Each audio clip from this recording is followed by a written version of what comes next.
Hey guys, I'm Mike. And I'm Tim. And we are live from our basements because we cover games from top to bottom. Tim, I thought I would like the new St. Patty's intro more than I would. I'm a little let down by it. The music isn't Irish enough. I will say Well, that as an Irishman. It just wasn't good enough. Regardless what genre it was, I just didn't love the song. Sorry. Hating on our own intro already. No, that's okay. That's okay. Because what's important is, hey, look who is back after a hiatus from hanging out with us. We got Bested Star Trek is back. Right on. We man. do. He popped in on Sunday's live show. We got Jazz here. She's always super cool. Glad Hey, you're Jazz. here. And I made that her name. I probably didn't. She has other people call her that. He or she. I was told my volume's low. I don't know. My volume was too loud. That intro song was like blaring for me. We got Jonathan here. Am I still low? Guys, let me know in the comments because no. We got Hop here. We got our boy Hop. Hey, Hop. Man, we got everybody in here tonight. Yeah. We do. Yeah, Tim might have to get closer. Although I know it is. Sorry. Let's try that. So I'll still be louder than Tim, even though my mic is now 1.5 feet from my face. And Tim's, as you can see, is on screen. I am trying not to eat my mic. Let me try something real quick. I'm a projector. That's the science. But you know what's funny is I'm the loudest person in my house. I'm not a quiet person. So for me, no, he's not. Yeah. Yes, thank you. And I wasn't like sick. I was just crummy is how I felt last week. But thank you. Okay. So I've got. Let me know if this is better. Sorry up on your sentence there. I think so. Well, yeah, I guess I'm always loud. At least on our streams. And again, 1.5 feet from my face. Let's go farther. Now. We got Andrew over here. We got a better? Nice. Yeah, no it's not fine to me. We've got an awesome crew, guys. Let me just tell you. I had a rough start to my day. It's all work, blah blah blah, right? And this was like the shining light at the end of my day, and you guys all being here, happy and chatty, it just raises my spirits immensely. So. And I don't know. We're glad that it does. And it does for me too. Like it's, even though I've made it very clear it's my longest and most mentally draining day, I still, try to bring the A game for Whiskey Wednesday. Wait, was I supposed to have Tim's buffering. That's why he didn't say anything. All right. Well, I guess let's just get it out of the way while he's buffering. It's Wednesday.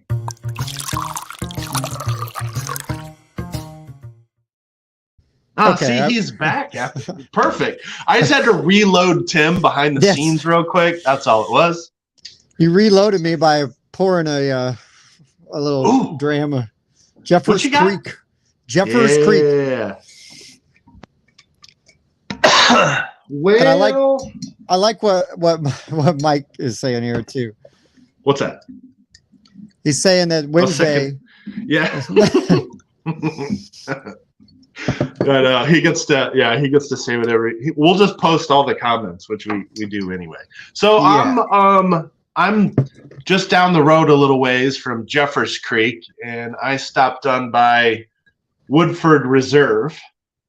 Oh, so you went across the tracks to a nicer neighborhood is what you did. Perhaps. You know what's funny is I've heard this stuff is really good, and I've heard that for a long time, and I just never tried it until just recently.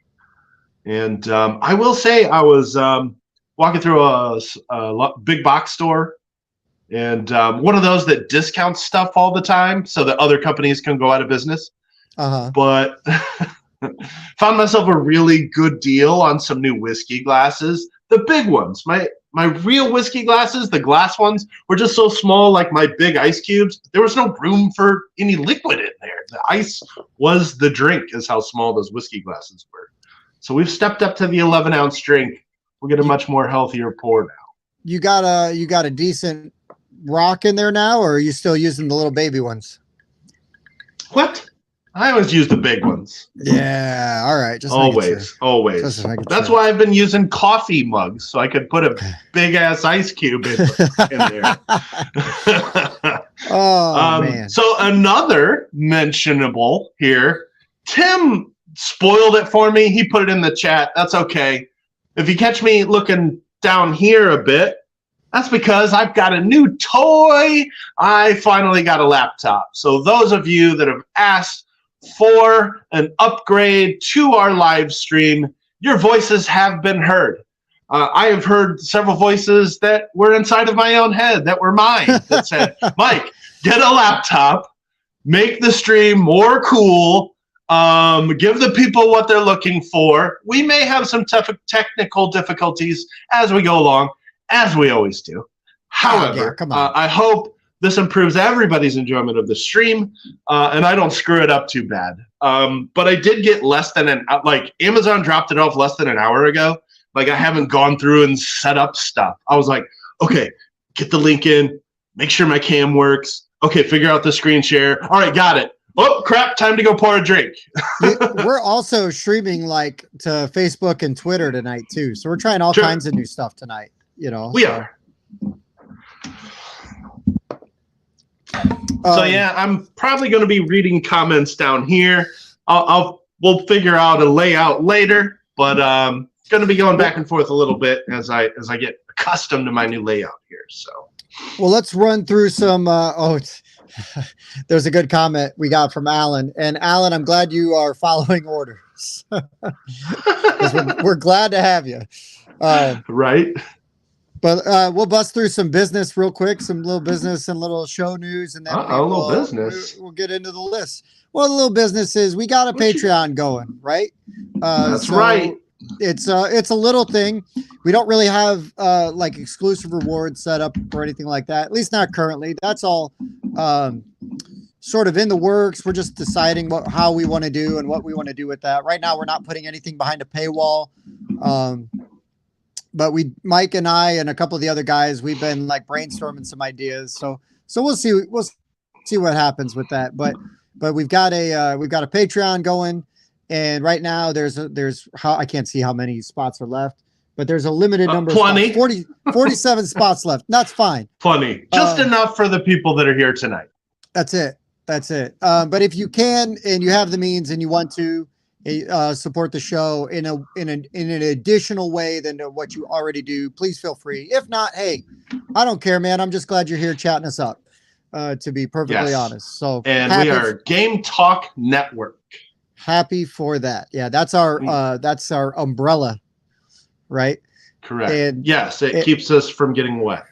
Yeah. And Mike, listen, 42 is better, but us here, Mike and I at the Board Game Rundown, we're going to do whatever we can. We're going to be like 41 to your 42. We're going to be right. We're right there behind you. We're the half 41. Yeah. I see what he's saying. 42 is better than 47. Yeah, you're right there too. 42 would be better than 47, especially on that point. I went show quality. He went Patreons. No. Oh. You get it now? See, it took me a second, Mike. It took me a second. Yeah, it did. I'm happy to say that we already have a response to our Shadowgate giveaway. His name is Brandon. Yay. He was actually, for the first time, somebody was on the live stream for the giveaway, was actually there that won. Super I had to cool. I did a double take, which was amazing. What's this? Tell me when I should ask my question, Mike. It can wait. Ooh. I don't want to control the show's direction. Oh, that's right. He's got a Castles of Burgundy question. Okay. Woo. Well, let's wait just a second. We'll skip through this. Skip. I just saw Andrew's comment. Yeah. There's no derailing of this show. Derailing is the show. We're actually going to rename it as of next week. We got a Facebook user here. I don't know who that is, but they waved. Ooh. I'm excited about it. Hey, yes. I'll take the wave. We're streaming to our Facebook group for the first time. So, yeah, it just shows Facebook user. It could be, I don't know, it could be the FBI, Tim. I'm not sure. That's fine. They can watch too. They're allowed. Yeah. But I just want to, for you guys that are awesome enough to jump in on the live or that maybe watch it a little bit later, I want to let you know the next game we're giving away, we're going to film a giveaway video for this on Sunday. So it means it'll go live on like Monday or Tuesday, probably Monday. We're going to give away Ready, Set, Bet. We got a copy of Ready, Set, Bet to give away. And that's a game that obviously we all love. So, you know, we're going to. Everybody but Dan, but that's because. Oh, nice. But that's because Dan doesn't like fun games. So it's got. It's got to be your bowl. Thank you. I can get a good look at it. T-bone by sticking my head but butcher's ass, but yeah. All right. Shut up, Richard. Definitely, I'm not believing it. I don't think this is a registered user at all. I don't. Yeah. Totally a fake account, hacked. Everybody knows we love Katya, so somebody's trying to get in our good graces by jumping in here and acting like this. So anyways, yeah, we're going to be giving away a copy of Ready, Set, Bet. That's going to start next week. That's awesome. So, and that's one that I would say, even if you've already got it, you want to win it so you can give it to somebody else and they will love you for it. That's the one that's sitting in the shelves in the studio, isn't it? Oh man, that means we can't use it in the studio. No. There's a new one in Shrink. No. Oh, even better. It's not our open cup. Shrink. Yeah. Okay. No, nice. it's not the studio one that we borrowed early to do a thing for, and then we all went out and bought our own anyway. We all went and bought. Yes. But yeah, so we did that. Let's see, what did we film on Sunday? Oh, we did a live stream, which was really fun. We did an old school rundown. So we did news and Kickstarters. That was a blast. We also covered this game that's coming up on Game Found soon. It's called Solar Titans. It's a deck building like spaceship combat game. And Mike, you're laying out these cards in a format that actually make your spaceship. And so when you're shooting people, oh no, I'm huge. When you shoot your opponent, you're like, it tells you if it hits in like rows or columns.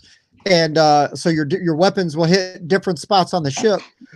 So you can strategically choose where to go and or where you're firing. And it was awesome. It was really good. So that's from Sunny Side Up Games. It's the preview page is on GameFound right now. Really cool. And we also talked about the newest expansion to Disney Sorcerer's Arena, Leading the Charge. So you get Elsa, you get Buzz Lightyear, and you get Scar in that expansion for that game. And Scar is so freaking cool. Don't get me wrong. Elsa and Buzz are good. They're good. But Scar is amazing. He literally has a way to betray his own teammates. I think he was telling me you can kill off teammates. And then he gets a double action. That's right. He sacrifices one of his teammates for a double action. You can kill off your teammate for a double action and extra victory points. So it's like, what? It's really cool. It's very much on theme. That is a really good game anyways, that I think people will dismiss because of the light cartoony theme, but there's some really good strategy in there. Got a lot of strategy, and it's actually got a bit more going on than you would expect from all of the characters that are in it. Like these are a lot of kids' movies, and that's an adult strategy game. You could get kids to play, but they're going to probably have to be 10 or up. Bob's problem is that he keeps losing to me. That's Bob's problem. He likes skirmish games when he wins, but when I win, he loves. It feels flat to him. But hey, Mike, let me stop yakking and why don't you answer Hop's Castles of Burgundy question? Okay. While Hop, go ahead and ask your Castles of Burgundy question while you're typing it out. I'm gonna go ahead and give out our topic because we're 15 minutes in and we haven't done that yet. So this is one I believe came through one of our live chat comments like tonight. Anytime somebody suggests a topic here or in our Discord, anywhere, I've got a big old list now, and Tim and all every week are bouncing topics off of each other. So anyway, this week's is games that we have not played in a while. We made the limit 2 years or more. The majority of mine I actually have not played in 5 years or more. Ooh, humble 8 brag. out of the 10 here tonight, 5 or more years. Okay. I got you, Hop. I got the question posted. Tips on Castles of Burgundy. Man, so player account makes a big difference in that game. When you're playing with 2 players, you're a lot more restricted because there are less tiles out in the depots. When you're playing with 4, there's double the tiles available, so you don't run out as easily. 2-player games will tend to be lower scoring as a result. The farm tiles. Do not ignore the farm tiles. Try to collect as many of one animal type as you can and put those animals in your largest dark green or light green farm area. Always go for the animals. Somebody may look to see what you're collecting and hate draft, but hey, make them waste an action to do it. If you've got 3 animal types and you're going for a 4th, you've already probably scored quite a bit of points. So always that. I love going for the towns that are a 1, so you can score the 10 points you would get off of them in the first round, because every time you finish a village or a town, which is the group all of the same color, you get bonus points, and the earlier the round, the more you get. Get the 1s and 2s out really early. Then, of course, save up your 4s and 5s for the end of the game. But make sure you get one of those big ones that has a 5 or a 6 in it at the end, and you'll score tons of points at the end of the game doing that. So anyway, yes, I know Dan's not a fan of Castles. Tim's never even played it. Bob hasn't played it. It's one of my favorite games. It's still in my top 10. And yes, I have played it a lot online. When I first got into the hobby, it was one of the first 10 games I bought. It was the first game I ever rated a 10. I still think it's an excellent game, and I cannot wait for the deluxe. There's some expansions in there that I have not played yet, so very, very excited about that. But yeah, thank you, Hop, for asking that question. I do love me some Castles of Burgundy. Great game still. I'm a huge Feld fan. And if you tune in a lot, you already know that, and that's why I snuck another Feld on this list. So, just to go back before we move on, so Kreitz and Koro asked how I'm assuming Sorcerer's Arena, because we were talking about that when that question popped up, how it compares to Villainous. Apples and oranges. They're both Disney themed. That's how it compares. I don't love Villainous because I feel like Villainous overstays its welcome because it becomes like a keep away, like stop the leader kind of thing. While where this is because of the way you score points in Sorcerer's Arena, you can't really play keep away, because if somebody doesn't put their figures forward to allow them to be attacked for you to get points for taking them out, well, then you just sit in the middle on the point, the king of the hill, the scoring points, and you get your points that way, and the game's going to end pretty quick. So it forces it encourages everybody to interact, get in there, and have some combat and do some stuff. So, but I will say, like Villainous, all of the characters play incredibly thematically, like to what they are, like Sorcerer's Apprentice Mickey. You can summon brooms, and they help you out. There's the Horned King from the Black Cauldron. He's got minions he can summon. Davy Jones from Pirates of the Caribbean, like floods areas. He gets bonuses for that. Dr. Facilier does like all kinds of fun stuff. There's lots of great characters in there that you can pick from. So just like Villainous, lots of great characters to pick from. And so really, really, really cool. I enjoy it much more than Villainous. I liked Marvel Villainous a little bit more, but did not. Ooh. Yeah. There you go. Sorry, I'm just derailed the whole show. Thank you. Agreed. Boiler up. Yes. And I have not played Boone Lake, but I've heard of it, and it does sound interesting to me. I also wanted to. Hop gave some good advice there too. Yeah, very much depends on your board on what you want to work towards. One last thing, I always like to play two boards. That way you got 4 sides to choose and pick one.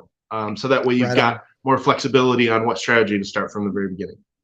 My first minor technical difficulty didn't charge my wireless mouse, which is smart. But priorities. Had to get the laptop going. Wasn't thinking about charging the mouse. And Mike, 100%. The character dials are my only complaint as well on the Sorcerer's Arena. They kind of suck. Yeah. They do. It would be so cool if they work. I almost want to take something and like shave the end off and Crichton, yes, dude, yes, that is in the expansion with Jack Skellington and the evil lady from Tangled. I forget her name because I've seen all of Tangled, but never all at once because I just kind of come in and out while my kiddos are watching it. But Black Cauldron, baby, woo, that's what's up. And yeah, the thing is the op is fully behind Sorcerer's Arena. I mean, they're running organized play right now. They're doing a thing that's like the road to Gen Con, and they're like running these little tournaments. And the designer of it, he's actually been going to a bunch of them, and he's been going around and they've been doing tournaments, and the winners of these get to go to Gen Con, and then they're going to play in a Sorcerer's Arena tourney at Gen Con, which is freaking awesome. So Sean Fletcher, that's the designer. As I can recall, that was one of the first like acrylic standees that like really stood out to me. Them and Vagrant Song, but if you haven't played Vagrant Song, I had Vagrant Song's acrylic standees first, and they blew me away. And then when cheaper game like Sorcerer's Arena, comes out, and it's like, what? And really, really good. All right. You get this one? The double tap. Well, I'm glad you put the caveat in, no dungeon crawls. Not typically a dungeon crawl fan. So I actually right now have added Joan of Arc, that big massive game? Scratch and Write? No. Scratch and Sniff? Draw and Write? There it is. Mother Gothel. It's yes, the rethemed Orleans. It looks really interesting. It is a roll and write game by Reiner Stockhausen with the Orleans theme, of course. So, that one looks pretty cool. I've found myself enjoying more roll and writes lately. So I want to try this one. So I guess, is it like, does it have to be a new game, or is it a game that I just have and haven't played yet? Because if it's a game I have and haven't played yet, this is one. This is one that I'd love to play. I got it at Gen Con, and I've just been like slowly and poorly painting the minis, but Giga Robo is one that I've been wanting to play. Haven't gotten that out yet because, like I said, nice. Poorly and slowly painting the miniatures. But those aren't dungeon crawls. Those are games that I really want to play, that I've got sort of in my collection on my table, and I won't put them on a shelf. I've got them on my table because it's like, dang it, I'm playing these games at some point in time. But oh my gosh, we lose Tim again. Here, let's play with my new toy real quick. I can see his buffering. Let's play with the toy real quick. So this one, Joan of Arc, Orleans, draw and write. Looks pretty cool for a roll and write. You can find it pretty cheap, which a lot of roll and writes are. Looks like it's got a decent amount of strategy. Pretty interested in this guy. So sorry, Tim, you were buffering. I'm playing around here. Oh, he's still buffering. I just assumed he'd be back already. Didn't even look. I'm back. Roland Stamp. Stamp Farm. Jason and Katie were talking up that one. Yeah, I got Stamp Farm. I play with my kids. Ton of fun. It's a ton of fun. Yeah, definitely. So Nick's, yeah, I need to use washers. You're probably right. Usually what I do is I'm really lazy. So what I'll do, or just not talented or skilled, is I'll just do like an ink wash on my minis, prime them and ink wash them to make them pop. And then they're at least painted, even though they're not like painted. But with the Giga Robo ones, like I'm actually like trying to use like metallic paints and do something with it. So we'll see. We'll see how it turns out. Nice. But as far as games that Revive is one I'd like to acquire and play. Revive looks really good, and I'm hearing great things about that one. I honestly haven't looked into it much yet. I've just seen a bunch of people posting pictures, and I'm like, ooh. Yeah. Yeah. I was listening to Secret Cabal podcast today, and they were talking about a game called Theurgy, where you're like trying to revive. You're like an old god that's like losing followers, and you're trying to revive interest. And so you're like changing skeptics into believers by either performing a miracle where they're skeptics or sending a monster in there, because then they see it and they believe. Because what's faith without 100% proof? So anyways, I was listening to them talk about that game, and I was like, this sounds super cool. But yeah, very excited. I don't have it or anything, but if I get a chance to play it, I'm definitely going to try to play it. Nice. But you ready to jump into this top 10? Let's do it, man. Let's do it. All right. Well, I mean, I guess before you do that, you need to know what number to start with. So let me help you.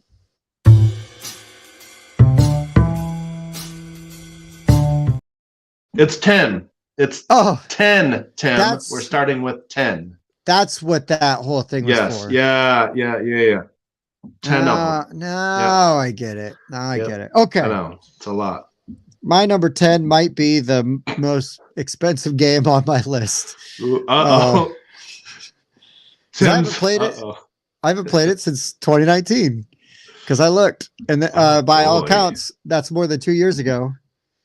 And I think the reason I haven't played this since 2019 is because I got the re-implementation of this game. It has been 4 years since I have played Battlestar Galactica. Oh, wow. Proper. Wow. It's been even longer since I've played it. Not a competition. I've never played it. It was out of print when I got into the hobby, and that's been 10 years. So yeah. What do you do? It was born into the darkness. Well done. Oh, it was a Z-Man game? I didn't know that. But anyway. Yeah, no doubt. We're going to have a couple on here because they're at print, can't get them anymore, so I haven't been able to play them. Oh, fair. I think I own all of mine. Humble brag. No, there's several. There's one I'm going to buy from somebody in our Discord.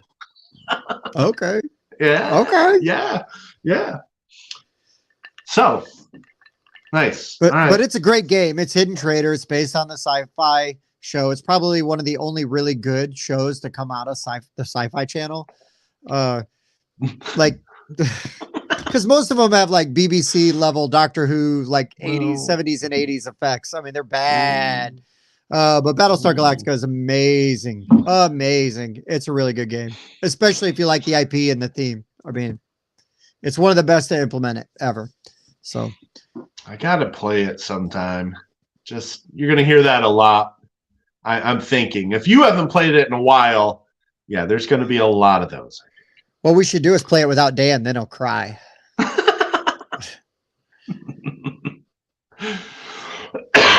I don't know. I didn't watch Krypton, Mike, so I don't know. Sorry, I'm answering comments. Other Mike. Okay, so I was shocked when I saw the dates. I'm choosing 2 games for my number 10. You'll understand why. All right. Mm-hmm. First of all, they're part of a trilogy.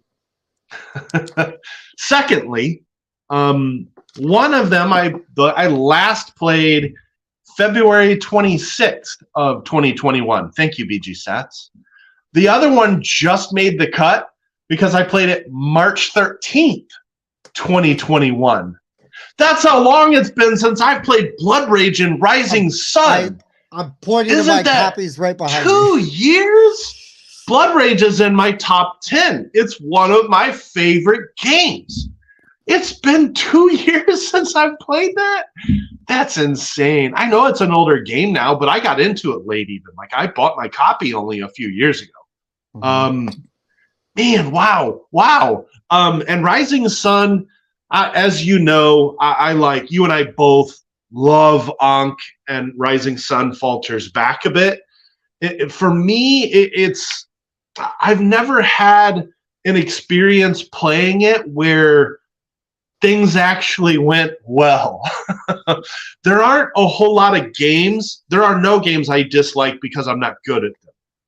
But every time I play Rising Sun, it's like I can't bend my factions. I can't figure out my strategy's faction. I'm terrible at Rising Sun.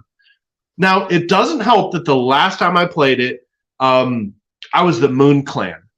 And the Moon Clan, the two, as most people know, the two Kickstarters from that game are the hardest ones to play. It's the Moon Clan and I can look it up if I wanted, but it's the Moon Clan and that other one. Anyway, I got torched with the Moon Clan, and it was the first time I met and played a game with Caleb and Jesse. So I'm playing with twins. I'm playing with two sharks. This was my third time playing the game, and I'm using the hardest clan, and I got destroyed. I was out of it so early. It was really hard to enjoy that experience. I'll be honest. Like, it was brutal. And so anyway, but there's so much to Rising Sun I like. It takes everything, it's got all the other things from the other games that I like, plus semi-negotiation and everything. Everything should jive for me in that one. I need a good, I need to actually feel like I played well, I guess, to enjoy it, because it's been a struggle every time. It really has. And Blood Rage, I'm pretty good with. But yeah, I can't believe it's been 2 years since I played either one of those games. That is just that's blasphemous. Blasphemous. I gotta fix that. It's been ages since I played either. So, but I love them both. So I get it. I get it. I like Rising Sun quite a bit. I think it is so different. I mean, all three of those games are so unique and stand on their own, even though you could tell they're cousins. But they're all unique, and I enjoyed the themes of all three quite a bit. They're great games. Rising Sun could have been on my list for sure. I agree with this. The only reason negotiation is in the game is so that you can pull the betrayal action out. That's it. Like, that's really it. I mean, you can try to bluff people, but it's just not really there. But yeah, I'd still probably put Rising Sun in my top 100 if we do one of those. I played again, have a decent experience, might go a little higher. I just really haven't had the greatest experiences. So there you go. I still have, because of Rising Sun is why I didn't get the extra stuff for Ankh. The extra gods in Ankh, all viable. In fact, better. Oh my gosh. Yeah. Very good Kickstarter expansion gods. But not so much in Rising Sun. They were the worst ones. They were thrown. Mike's throwing fireballs at you. You gotta, if you're gonna keep that game in your top games, you gotta play it, boy. Oh, I agree. That's why that is why I moved several games down my list before we did our top 50. Some still made the cut, but yeah, a lot got moved down because been a minute. So I get it. Yeah, I'm on board with that. So let's remind Tim what number we need again. Oh, wrong thing. Oh, I'm just sitting here thinking. I don't know. See, I knew there were going to be some goof ups. No, we never goof. No. I'm trying to do everything from my phone, and I'm failing at it.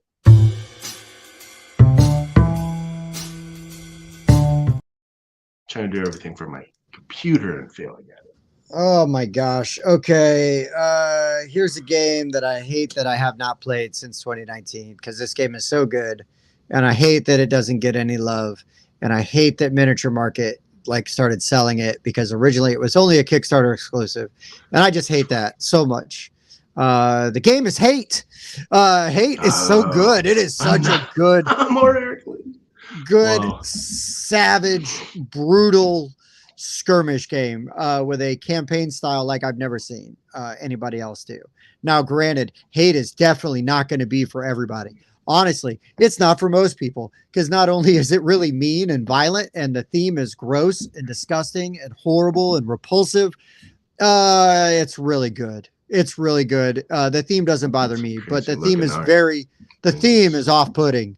It is off-putting. I will be the first one to say that. You know, if anybody's like, "Oh, I couldn't do it," I'd be like, "I get it." No judgment from me.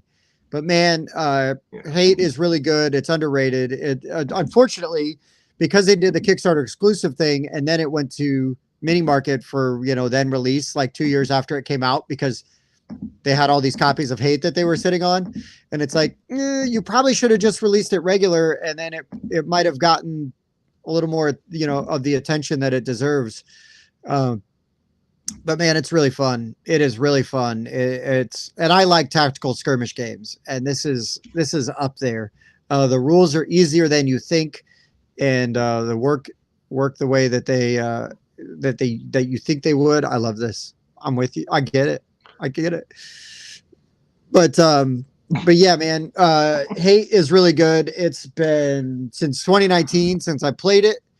And I remember the game we played. We played a 4-player. We played 2v2, and it was like brutal, came down to the wire, really cutthroat, crazy stuff happening.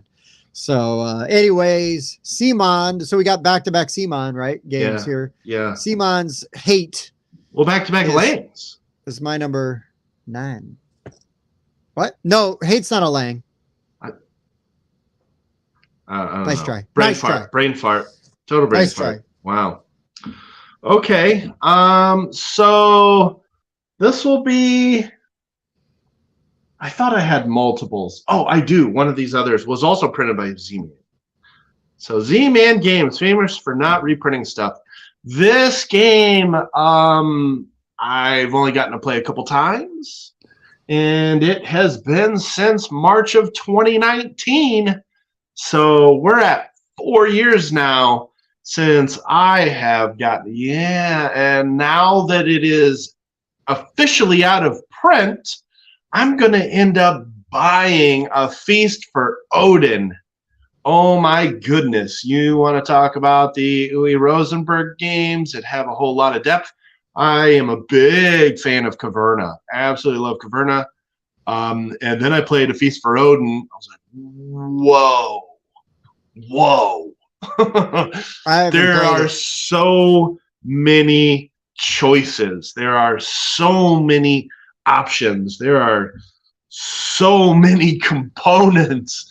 And that is a big old box. And but man, let me tell you, as far as worker placement games go, it is definitely up there as one of my favorites. And if I could play it more, I could definitely see it going higher. These are all of the worker placement spots. Okay, 1, 2, 3, 4 times 4, 5, 6, 7, 8, 9, 10, 11, 12, 13, 14, 15, 16, 17, 18 times 4. That's how many worker placement spots are in this game. 72, I think. 74, I don't know. Somebody do the math, not me. There's a lot. There's so many options, and it's really good. Plus, your player board as a whole, it's separate, like polyomino puzzle that you've got going on. Oh my goodness. And so you're placing these tiles on this board, but you got to start small and then work your way out row at a time. And you got to accumulate this food that you got to feed to Odin. Oh man, Feast for Odin is fantastic. I just start talking about it. I'm like excited to play it again, but it's out of print now, and I never bought it, and I'm just going to do that. like this week from somebody in our Discord. Jay Wheeler, if you're in here, I appreciate you. I'm going to end up buying that very soon. Nice. But yeah, that's Z-Man for you. They just don't reprint stuff. I don't quite understand that, but hey, everybody's got their own business model. They're still around, so we'll give them that. No judgment. Right. I mean, they have a business model that's working because they've been making games for a long time. So, yeah. So, cheers to them. But dang it, reprint some of your older games. They're good too. All right. Number 8.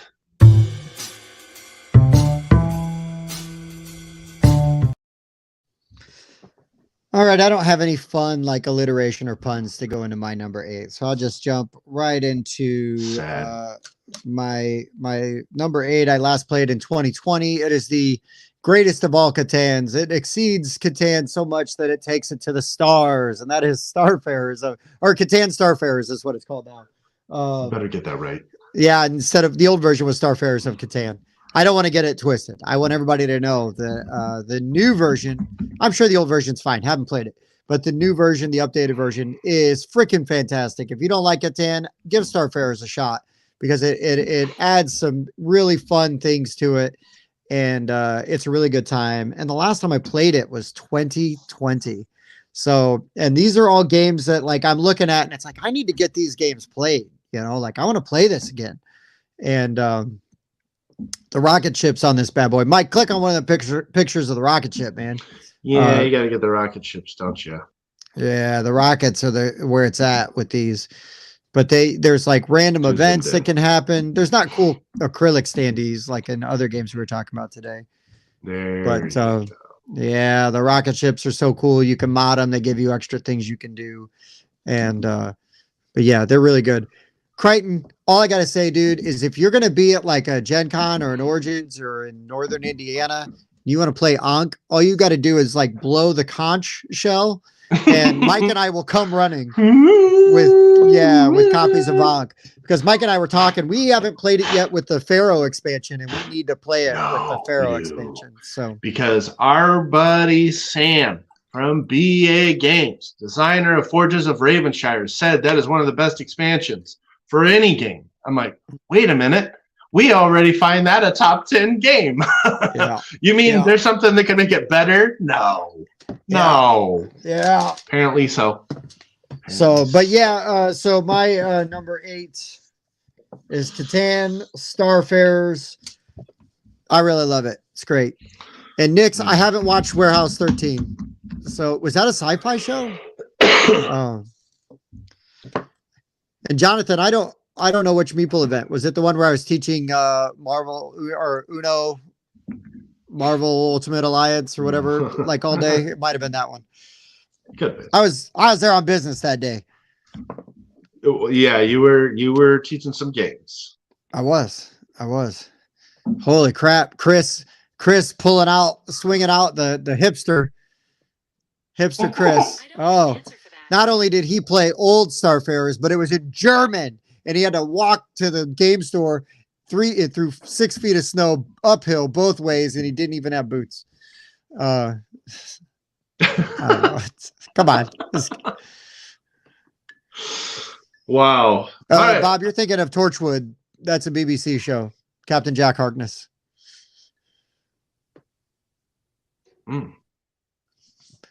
So no, Bob, it's not a Doctor Who spinoff. You're getting your nerd shows mixed up. Yeah. Okay, so we're gonna steer away from nerd stuff for a second, even though this is still a board game. This is a game that's been out for a while. This came out, I want to say, in like 2013 or 14. I haven't played it since April of 2017, so we're veering on 6 years now.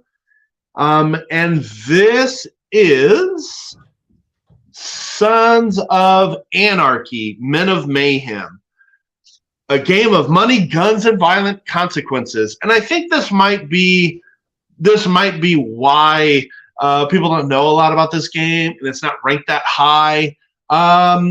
Yeah, it's a violent adult IP. And that probably didn't steer in a whole lot of gamers. And I don't know if it steered in a whole lot of viewers. I watched that show, but this game was ahead of its time because this had what you would think would be, back when this game came out, people would still call them Ameritrash games. And you would think it would be one of those, but no, this is really a worker placement game at its heart.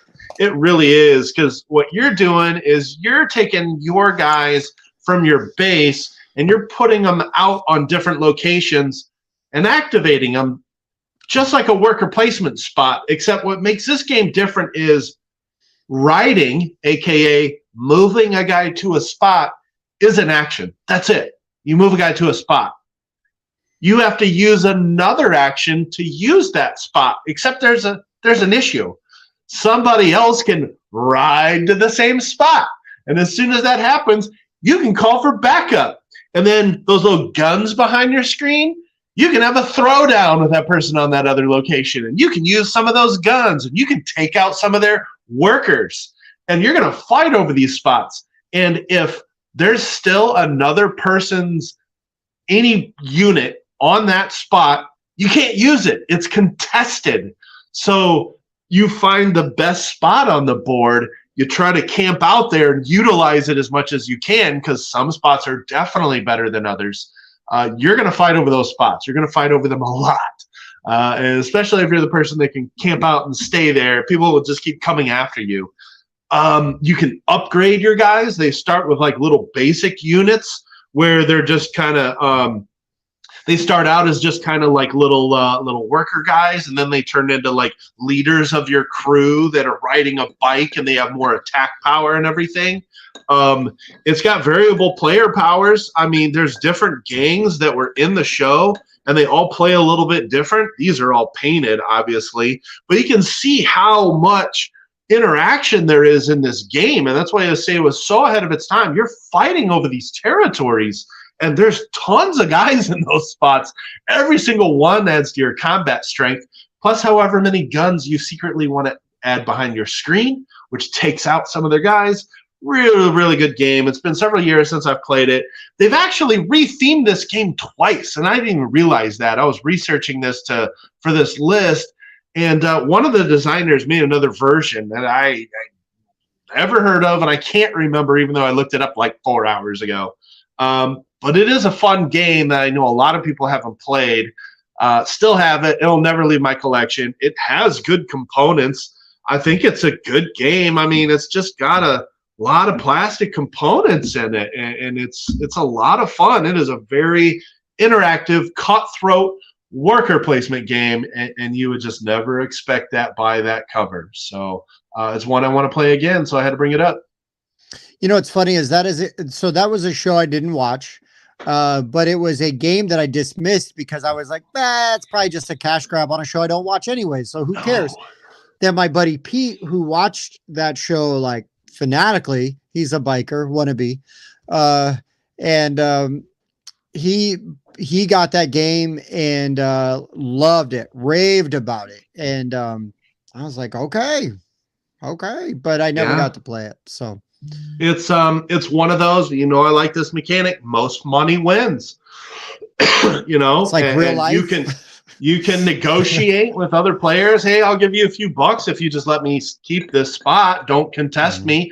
Or here's $1 if you don't use a gun and don't kill one of my guys. So negotiation is totally viable, but you're negotiating victory points. And all of the spots on those boards are designed to turn stuff in for money or trade things for money. Yes, it's a good game. It is. So there you go. My I never thought that game got enough love. Still doesn't. We'll play it. You said you never got to play it, or no? You did play it. Oh, you buffered. Yeah, bad time. Did you get to play it, Tim? Play what? Sons of Anarchy. No. I never played it. Dude, yeah. Never played it. Gotta play it. We do. It's good. It really is. Sounds like a must. Okay. Number 7.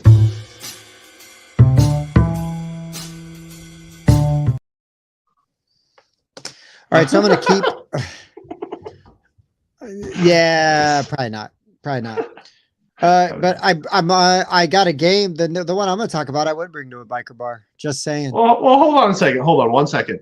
I've never had any interest in watching Battlestar Galactica, but I'd love to play the game. So just want to throw that out there. That's all. Hey, I played and loved, and it's not on my list, but it could be Narcos, the board game. Yeah. Really good.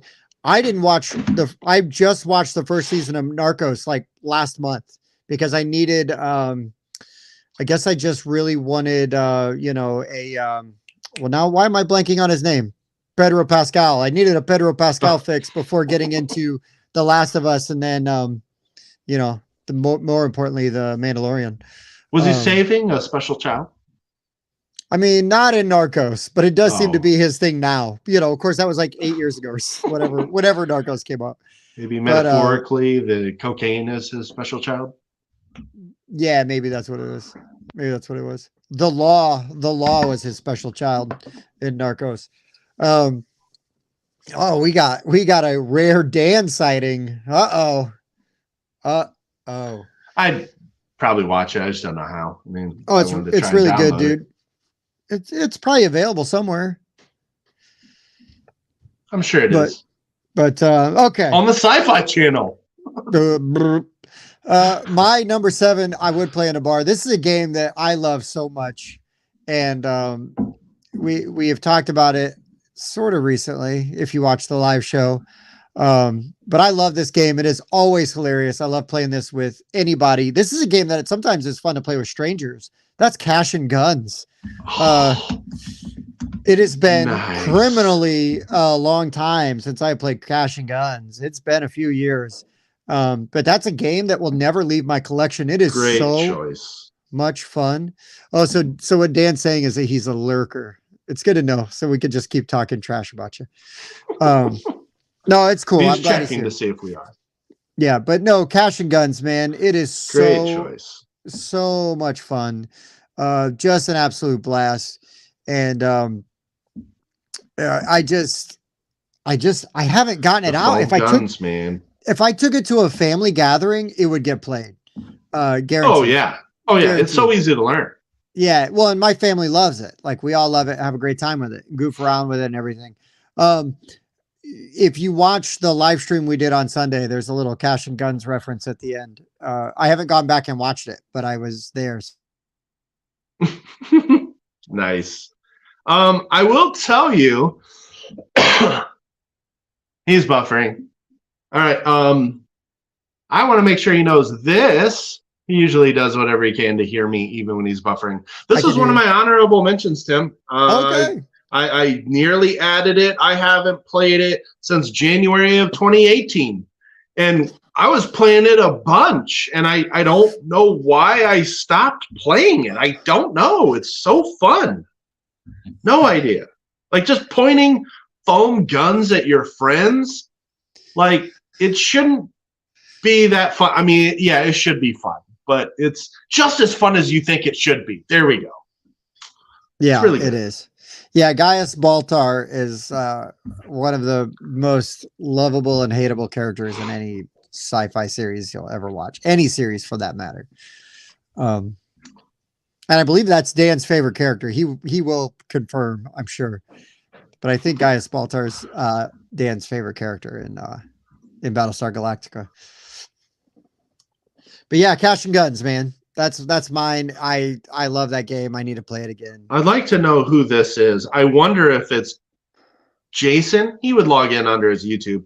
I know Jason is a huge Cash and Guns fan now, and they didn't play it till recently. So I was wondering. I think you would just call her Katie, but yeah, it's.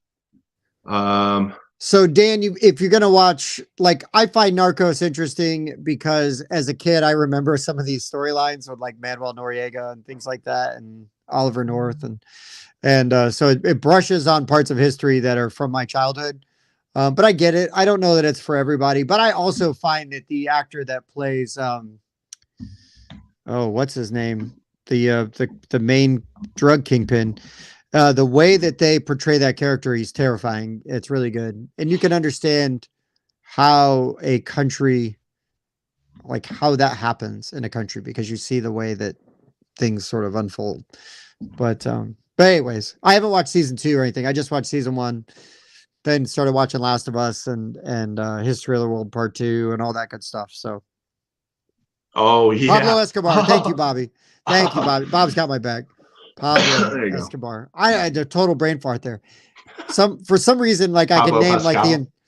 I could name the entire cast of like the Clue movie from 1986, but I can't remember Pablo Escobar's name from a Well, TV show that I watched like a month ago. So yeah, he's also maybe the most famous criminal. I don't know. Who knows? yeah, for sure. You know, one of, yeah. Okay, so this is a game I could have put.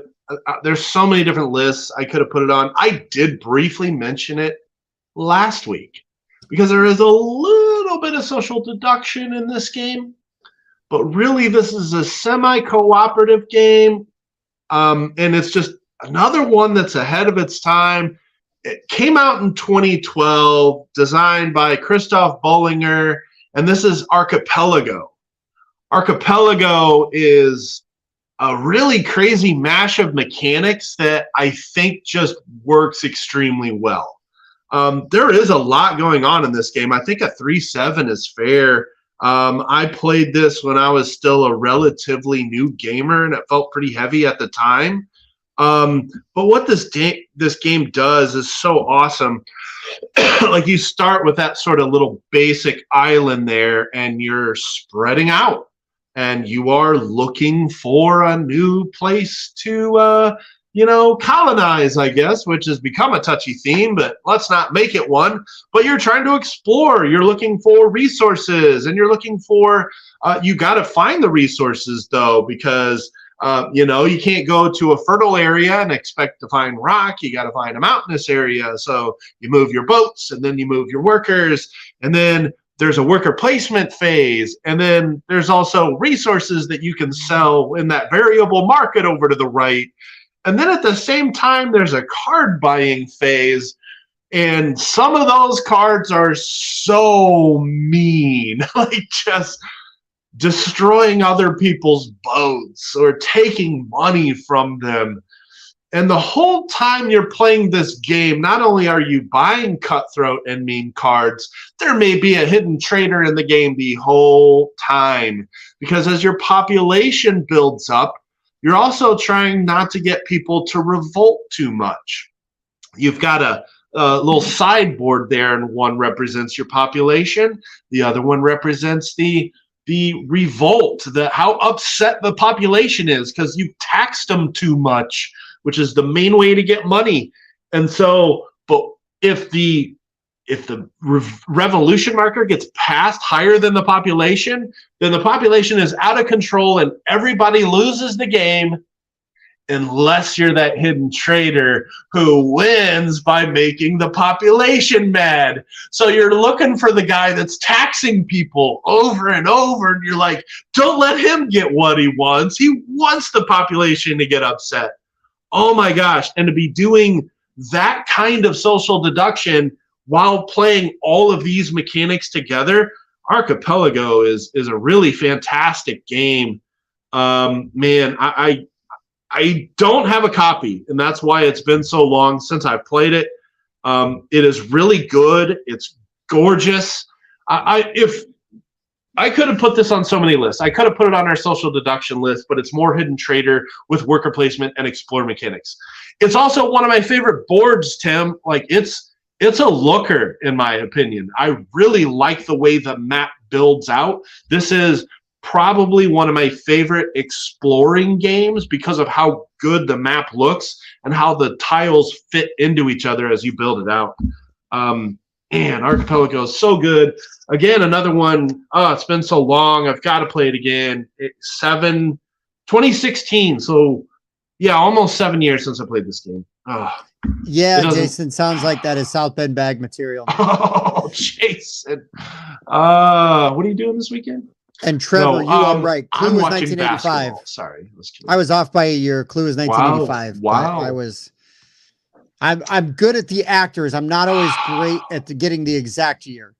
Unless So good. I don't know. There was one time we did like a horror movie trivia thing. We went to like a library. There was a horror movie trivia. We got we did embarrassingly well. Let me just say we beat everybody else by like 40 points. Dang. Oh, dude. It was money. It was money. But movie trivia is my jam, and if you get me on horror movies, even better. Yeah. I'll be on the losing team. Hey, and the peasants are revolting. Isn't that from History of the World? Yes. Yeah.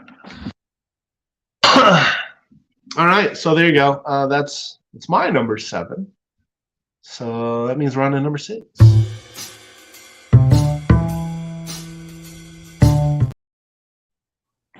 I made it. I made it during the Mike, you're planning this perfectly. You buffer? I was buffered. Yes. And then you whoop, yeah, oh baby. Nice. Dragonheart. Yeah. I am the last one. That's the only thing I remember from Dragonheart. Okay. Let's see. So many to pick from. I think my number 6, that's the number 1, right? It's a game that I used to get a lot of mileage out, and I have not played it in ages, and I really want to play it. I will play it. I've got so much stuff for it. Not everything for it, but I got damn near everything for it. Marvel Legendary. It's been coming up. We've been talking about it, and I'm like starting to get there. Wow. Great pick, Tim. Great pick. Man. Marvel Legendary, I don't quite credit as being one of my gateway games, but it was one of the first 5 hobby games I learned. Whew. Yeah. Y'all got any more of that Marvel Legendary? Like I'm just hot for it, man. We've been talking about it. I've been wanting to play it again. Yeah. It's so good. I got a ton of stuff for it over here. Like Isn't there a new expansion that just came out? Yeah, there is, but they're using like screenshot stuff like Endgame, I believe. So I'm not like as excited about. Are they really? Yeah. The Unless I just saw like this one. Yeah, I think it's all screenshot stuff for this year. Really? Why wouldn't they? Well, they're not going to give us anything, are they? Unless I want to do a Google search. Nah, is it the other one? I don't know, man. I don't know that it's worth anything on that one. That's Midnight Suns. That's different. Yeah. Huh. But yeah, so Ginger, I get you saying that drags you down with the setup and teardown, but like I've got my box really well organized. So like for me, setup and teardown goes pretty quick because it's just like sort the decks, you're done. You know, and it's just like, okay, what 5 heroes do we want to use? All right, boom, let's go. Or I don't know what you're giggling at, but anyways. You. Oh, okay, cool. But I just enjoy this game quite a bit. To me, it's worth it. The setup and teardown's worth it. I enjoy the difficulty of it. Oh, you found it ugly. It's not great. It's not great. They used art for the whole rest of the game. Every single expansion. Except for they did do like there's a version of the where it's like I think it's the original. They did like a reprint of the original game, and it's got like it's like from the first Avengers movie. There's screenshots, of like, because the characters are like Black Widow, Captain America, Nick Fury, blah, blah, blah. And they use screenshots for all of it. And it's just not as exciting. Weird choice. Not as exciting. I would just rather have great. That's a weird choice. Huh. Well, okay. We definitely need to play it. You and I have never played Marvel Legendary.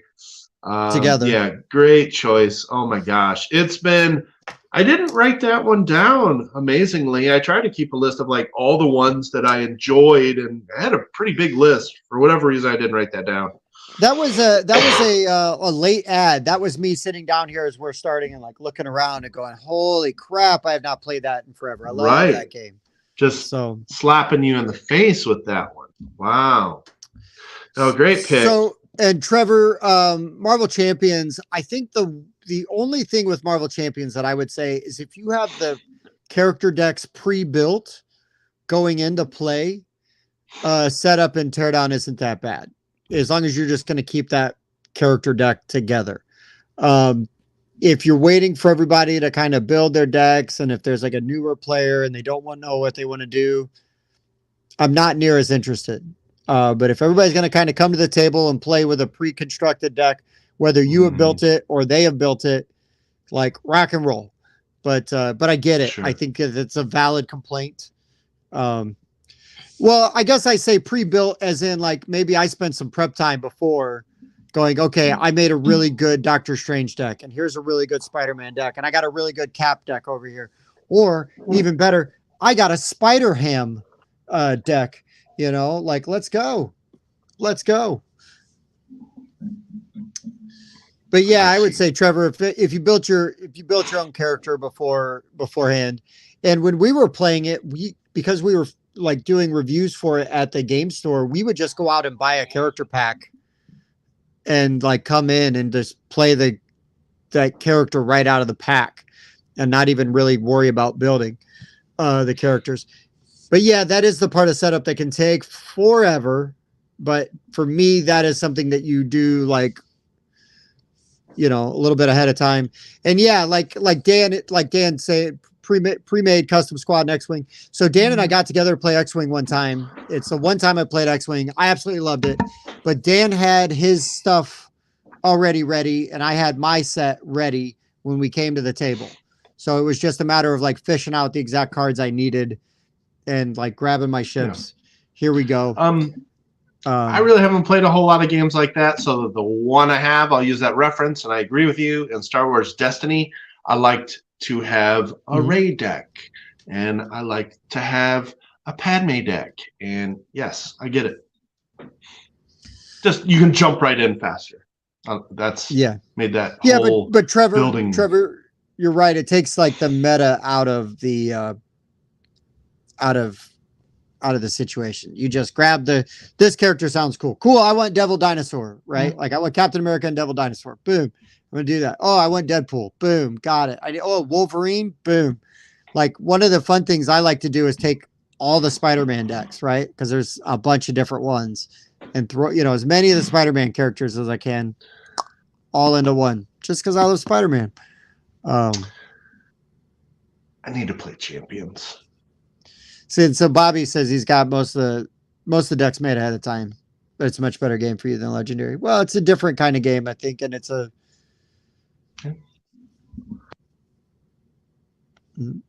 and Ginger, valid choices, man. You know, pick out a good pre-built deck, and there you go. But it's also like different flavors of the same Kool-Aid. You know, I like one a little bit better than this, you know, than the other, and I don't know that I like Legendary or Champions better than the other. I think they scratch different itches for me, you know, because Champions I like more than Sentinels of the Multiverse. It is like a customizable Sentinels of the Multiverse, where Marvel Legendary is sort of like a crunchier DC deck builder with a little bit more control over your choices. So take that for what you will. Anyways, Mike, I'm sorry. Move on, please. You're number 6, sir. No, we're good. I just need to play Champions. But I have played a lot of Legendary, at least like 20 times or so. And yeah, it was one of the first games that got me into the hobby for sure. And I'd still play it more. Absolutely. So my number 6. You ever go to a con? Well, you ever been to a convention, Tim?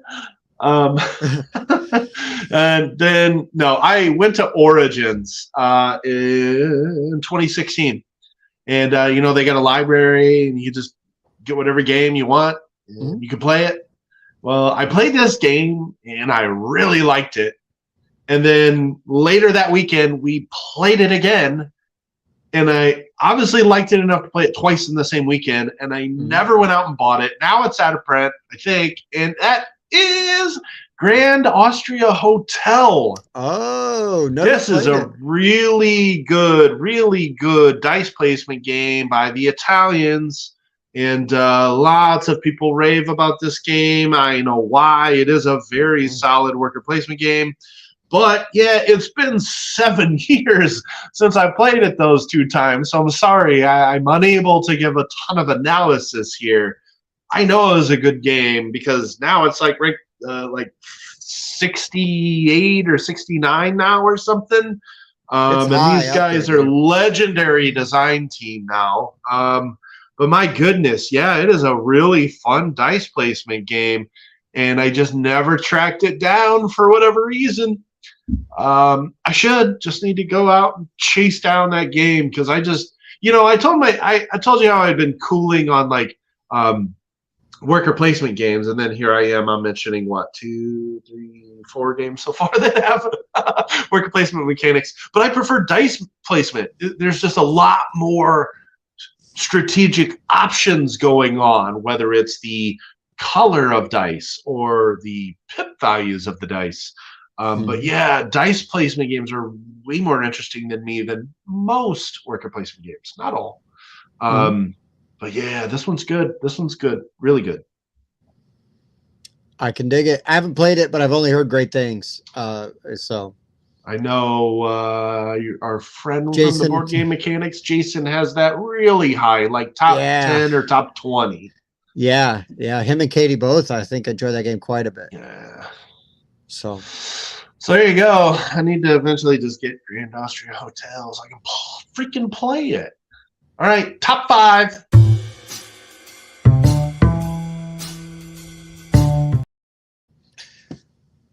Oh, my number 5. Jason's gonna have. He's already got a storage unit of opportunity. He's gonna rent a U-Haul by the time he comes up. It's that. Have you seen that meme of The Rock carrying like that giant leather like bag?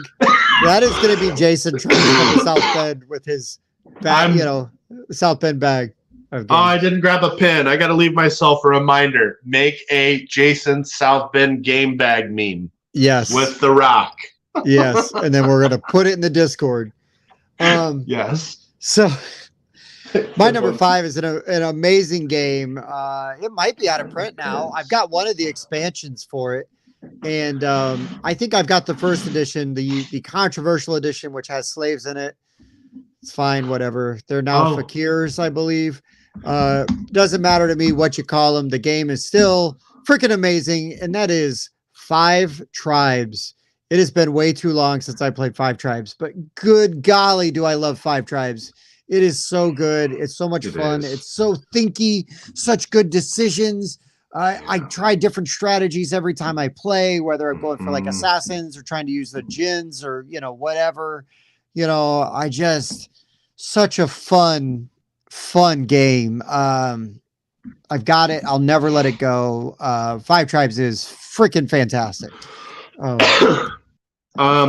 Yeah, that's a really good. Is that Bruno Catala who made it? Is it is. We don't talk about Bruno, but good. Not Lord. A lot. We don't, unfortunately, not enough. Not enough. So Ginger, it's the expansions that are out of print or were the Genes of Najala. Yeah, I don't have that one. I have the Artisans of whatever. Oh, I guess 5 Tribes is a point solid. I haven't played point solid proper, but well, it is a point solid type game. Yes, everything gives you points.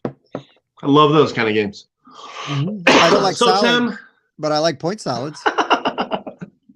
Hey, speaking of which, they have Point City on Kickstarter right now. Looks kind of cool. Ooh. So Tim, that is a great pick. And that is why we have a crossover. This is my number 3. This is my number 3. I haven't played this game since March of 2015. 8 years since I've played 5 Tribes, Tim. Okay. 8 freaking years, dude.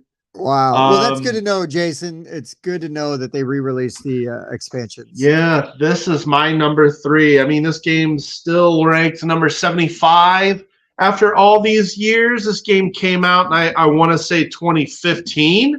It's really got some 2014, man. It's got some staying power. People still love this game. Gosh, I do love this game. Yeah, it is still really good. It's just been that long since I've played it. How do I know where to store it with, my other games that I've played recently that I've ranked? I don't. That's why I just leave it out. It's not fair. It's at least an 8, like minimum. It just, I got to bring things back to me. My complaint was how AP inducing this game is, and there's no avoiding it. All your options, you cannot plan out a turn. You can't plan out a turn. You have to wait until it's your turn. Then you know what meeples. And then you're going, okay, 1, 2, 3, 4, 5. 1, 2, 3, 4, 5. 1, 2, 3, 4, 5. Okay, this time. 1, 2, 3. 1, 2, 3. 1, 2, 3. All right, now this time you get it. Great game though. I don't care. Like that, I'm not complaining, but yeah, you're always going to just, part of that tactical puzzle that it creates for you over and over and over. It's really good. Have I really played it 6 times? Yeah, I've played it 6 times. That's what that's telling me right there. Log another play, my 7th play. So I have 6 plays of this baby, and it's just been like right after it came out. Nice. Yeah. All right. Great choice, Tim. Great choice. Okay, my number 5. Wow. Let's get back here so I can sneak it up on you. I think my player count for 5 tribes is like 3. I guess 4, but 3 is really good for me because I feel like it keeps the game quicker just by nature of fewer players, fewer AP. But if everybody's familiar with the game, I don't mind a 4-player game. If I'm going to teach, I want a 3-player game because I think 3 gives you enough. But yeah, so looks like we're simpatico I'm with there. you. And so much can change. It just gets so tough. Okay, yeah, great choice, Tim. All right, go for it, buddy. Right. Sorry. No, we're good. My number 5. This game came out in 2012. It is a 2-player only worker placement game. I swear I didn't plan this. I don't even think about it. But it's ranked 134. The well-loved Targi. Oh, I've never played. Okay. Oh, man. I haven't played this since 2016. Only got to play it once, it looks like. Everybody can see my plays, apparently. So there it is. But that was, 2016. This is a 2-player only worker placement game, but it provides this very interesting strategic puzzle where you are putting your workers on the outside of this 5x5 grid. So you got to put your worker out there, and then you put your other worker on the outside of this grid. Gain the benefit. Wherever they intersect, you draw a line. Wherever they intersect, you put one of those little markers down, and that's another activation that you get. Very unique style of worker placement. I haven't really seen anything quite like this since, where you're getting the action of where these things intersect. But yeah, Targi is a pretty cool game. And again, there just isn't really anything like it out there that I can think of. Somebody please chime in if you can think of. Really, really good game. I still have it here, Tim. So it's not that I don't own it. Just haven't played it in a while. And it's hard to get 2-player only games to the table, especially with our group. Yeah. Like with my buddies, where I just have one buddy come over, it's easier. But with group, we just never play 2-player games. So it's really good. Hopefully, we can get it played sometime. I'm sure we could. Oh yeah. All right. Number 4.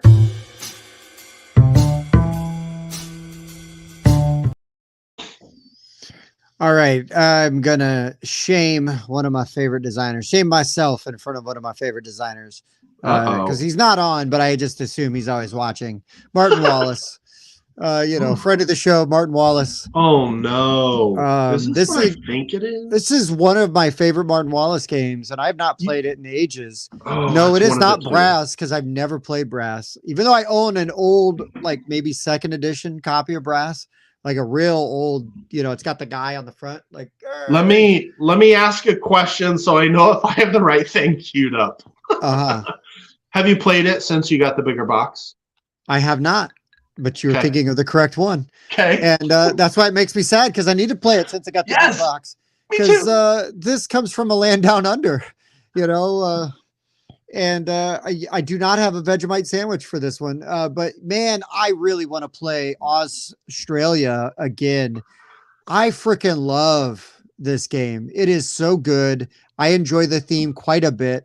It is Martin Wallace skirting colonialism like in theme by replacing it with great old ones, right? And I just love it. I love how clever he is and what a fun way to build on a study in Emerald. The board is ugly as hell, and I don't care because you're seeding the board with farms, you're building farms, and the deeper you go in to the mainland, you're gonna run into crikey. You're gonna start running into monsters and great old ones and stuff. And the thing is you can't let everybody loses if you let a great old one get to the ocean because they escape. But you keep them in, at bay, and you can, then it's like most victory points wins. But man, it's really good. The strategy is a ton of fun. The combat's interesting. It's got one of those, you can take as many actions as you want on your turn, but then when you pass somebody, it then becomes their turn, right? Like on the time track. So it's sort of like patchwork in that way. So you could take like a couple really big actions and you might get way ahead, but then everybody else is going to be taking actions until they catch up to you. So there's a real like push and pull sort of, and some crunchy decisions to be made as far as like what you're going to do with that and how you're going to do that. But man, I really enjoy that game quite a bit. The theme's amazing and it's just a ton of fun. Bob, I played the, that was the other one I thought it could be. Well, I've played the Judge Dredd version of Wildlands like within the last 2 years, so I kind of said that counted in my head. But Australia, it's been a minute. So man, Australia is amazing, and I freaking love that game. It really cemented Marty Wallace as one of my favorite game designers. Even if I haven't played his most popular games, the ones I have played, I enjoy and love fanatically. So. There's you. Nice. So I'm not sure if you noticed, but I have logged 0 plays of Australia, sir. So can we Dan, and Bob just need to play it. Like, let's get down on some Oz. Mm-hmm. Telling you. And I haven't played Wildlands either. Oh, dude, I love Wildlands. I'll play Wildlands anytime. Drop of a hat. I'll play either of those games. His take on that genre. I really want to try that one. And we could do regular Wildlands or we could do Judge Dredd, whichever one you want. I got them both. The original first. Wow. Okay. Yeah, that's a good pick. I had a feeling that was one I kind of like. I don't think Tim's played this in a while. That's one it's been a minute. Would be on your list. It's probably a top 20 game for me, So since Mike's gone, I could talk about a game that's like one of my top games that I haven't played in 2 years, but it's still on my list. Fair. We're safe now. Well, I mean, to be fair, I only played A Feast for Odin twice, and I still put it like 35. Hey, sometimes they. Yeah. Here's Dan, because Dan doesn't like fun. Wildlands is poopy. You're poopy, Dan. All right, so I'll just give you guys a couple hints real quick for my number 4. It is here's my Steffenfeld game. Okay. To my knowledge, it was the only Steffenfeld game published by Z-Man Games, and that's why it went out of print years ago. And that's why I was never able to get a copy. And now this 2013 release is ranked 308, and many people consider the best Steffenfeld, and that is Bruges. Oh, okay. Bruges was reprinted by Queen in the City series and is now Hamburg. And it doesn't look any better, like most of the games in the City series. But it costs 3 times as much. Correct. Well, actually, even to get Bruges, I hit images already, but I was looking at Marketplace earlier. I'm like, how can I get a copy of this? Because, the original doesn't look all that great. It's just got, the cards look pretty good, but the main thing about this one is it's just got a very clever use of multi-use cards and the way you use these cards to drive actions and also kind of move up tracks. It's been a while. I haven't played it since February of 2015. So we're talking 8 years on Bruges. There's a reason this thing got reprinted. And yeah, like I said, the Feld fans out there, a lot of them put it in his top 3 to 5. And for a guy that's got, 20, 30 some releases, that's saying something. Yeah. Only got to play it one time. I'm like, okay, this is pretty good. I'll revisit this. Oh, can't. Unless I want to overpay, and I don't overpay for anything. Yes, Steve, great call. London was the first Martin Wallace game that I really enjoyed. London has a really cool card activation mechanic. I played the first edition, which is one of the ugliest games of all time, by the way. London First Edition. Good God. Is it uglier than my copy of Brass? Is that possible? Yes. Sure? Yes. Do you know what copy I'm talking about? Yes. The box isn't. But my God, the box is the best part, and that's not saying much.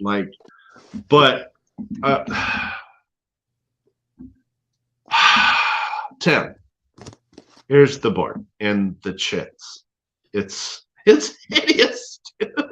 It's literally one of the ugliest games of all time. I put it in our ugly games we love list. I think I had it as my 9. When did we do that one? Like 5-6 months ago? I know the original Brass is hideous. I know, but London's right up there with it. The box is just slightly better. Actually, that's not true. Original Brass might have the worst box. This one? Yeah, that one's just bad. But anyway, that's London First Edition I'm showing there. Hideous. So anyway, but no, Bruges, Z-Man, Hamburg, cool multi-use cards kind of stuff, moving up tracks. Need to play it again. Do I wait until Hamburg comes down in price, or do I... Yeah, Chris, that's one I have. I've got lots. I've got 12 Feld games. Some of those are out of print. Isla Bora Bora is now. That's one of my favorites. But yeah, Macau I need to get out too. That's another one considered is in this top 5. Got it. Got to play it. But yeah, that's why Bruges had to make the list. I'm going to put a Feld on like every list because I played so many of them. Got to. It's kind of just my thing. All right, Tim's like, stop talking about Feld games. Fine, number 3.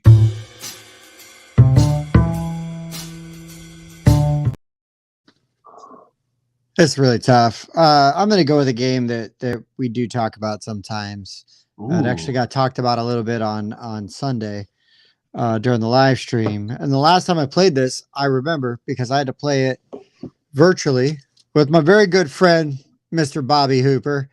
And that is the greatest 2-player game of all time. We played it with the Rogue One expansion. And it is Star Wars Rebellion. I have not played since 2019. Wow. It is one of my favorite games. It's one of my favorite IPs, right? I love Star Wars. But this game really just captures the feeling of being in the movies, right? Yeah, like you feel like you're really in the Star Wars universe. And also, I think I'm a little biased too because I had such a memorable experience. Every time I play this, but the last time I played it with Bob, yeah, Dan, I've never played Watergate, so impossible. And also, while I do enjoy sort of history, I don't know that Watergate is my favorite IP ever. Yeah, Checkers. But no, Bob and I played this. It was like right at the height of COVID. I think Bob was sick. He might have even been sick. He might have been feeling better by the time we played it. But yeah, Bob and I played it virtually together. So we both set up our copies of Rebellion.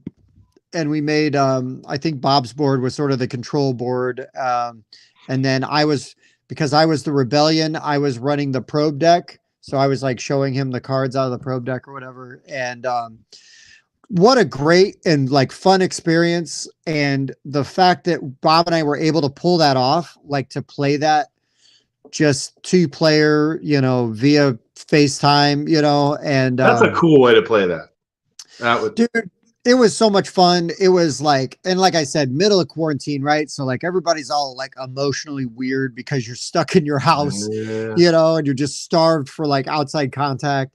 And it just like if Bob and I weren't already like super tight, what an amazing bonding experience for both of us, to sort of do that. And then we were actually like right in the midst of that, we were doing like a bunch of virtual games with a bunch of people where we would play like cartographers over Zoom or whatever. And we were getting really creative, like just one, we just have game nights, virtual game nights and stuff. And yeah, so Bob was like just kind of getting over, Rise of the Empire. Yes. I called it the Rogue One expansion. Rise of the Empire is the proper name of that. But anyways, fantastic game. The expansion really helps with the combat. I enjoyed the game before, but the expansion really does enhance it. But what a great time. What a great time. I always have a great time playing this game. It's really fun. It's really tight. It's really hard. There's tough decisions to make. But you're still riding sort of that space opera fun that is Star Wars. And I just love Star Wars Rebellion so much. It's really so good. That's my number 3. That's a good choice. That is a good choice. Bob destroyed me at it last year, so didn't have to put it on my list. Took out all my carriers that could haul people, whatever those are called, and then I had no way to put people down on planets, so I couldn't find them. So I waved the white flag. We called it a night. And yeah, Bob, I bought mine at the following Geekway off of a dude, and he had the game trays inserts for it with it that he hadn't even opened yet. So like he hadn't opened his game, so I just punched all the game out and put it all right in the special insert for it, and it's amazing. And Ginger, I've got War of the Ring first edition, but I haven't played it yet, so I can't tell you which is better yet. I imagine that your love of the IP, whichever IP you love more, is going to sway your opinion. So I'm going to guess that Ginger will like War of the Ring more, but I think both. I've only heard good things about War of the Ring. The people that love it absolutely love it. So it's probably just going to be, what world do you want to inhabit for the next 3 or 4 hours? Well, it's been fun, guys. Yep, I'm gonna see myself out now after that one. Good call. Oh boy. I'm not proud of that. I'm not proud of that. Okay, so we had a crossover, and that was. Oh yeah, your number 3 would have been 5 Tribes. Correct. So I've gotten to mention this in another list, but it's been long enough that we're going to throw it in another, because this is the Jay Cormier game that I've played, and Tim hasn't. Oh, I love Jay Cormier. And I know that. And that's why I just like to rub it in your face another 2-player only game and another Z-Man game. It is Acrotiri. This is a pick up and deliver game, and I'm not typically a huge fan of pick up and deliver games. And but man, this is a fun game. As you can see, I got 3 plays of it in.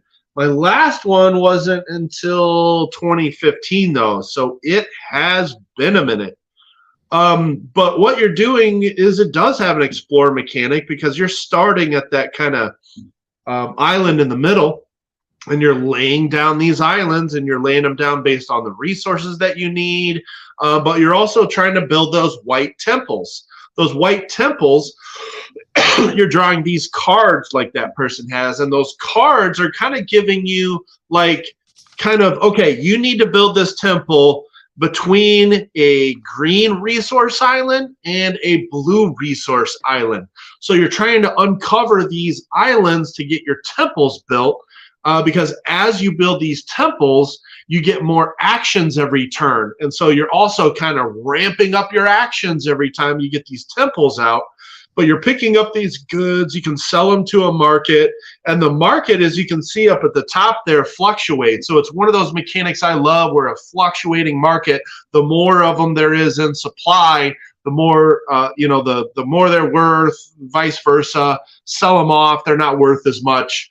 And so, yeah, Akrotiri is a really interesting two-player game. Doesn't overstay its welcome. Takes about 45 minutes to an hour. Has some really neat kind of a build-up as you go, as you're building those temples. You get more and more actions each turn. Yeah, Tim, this is the Jay Cormier game you really got to play. Also co-designed by Senfung Lim, which they've done multiple games together. Oh, yeah, they make magic together for sure. Yeah, this was a co-design by these two, man. So have you played Belfort? Oh, wait. Oh, Jason's my guy. Jason's my guy right here. I was just going to say, I love Belfort. Jason, you don't have to put that in your South Bend bag because I got it. I got the expansion. Tim had it, and that's why I didn't chase it down when I knew TMG was going under. I'm like, oh, I'll get this played eventually. Yeah, you will. Yeah, you will. I love Belfort. Belfort could have been on my list tonight, but I left it off because I want to talk about some other stuff. But Belfort's always great. Wanted to play that one. Belfort's great. But yeah, that's good pick. Great pick. I love it. It was a throw-in to replace 5 tribes. It was actually what I originally had down, and then I took it out to add my number 2. And I think there's a chance there could be a crossover on our 2. If so, it's one of our top 2 games. I don't know. I still think there's a chance of a crossover. We're gonna find out. I don't think there's crossover. I think there could be. Tim's too.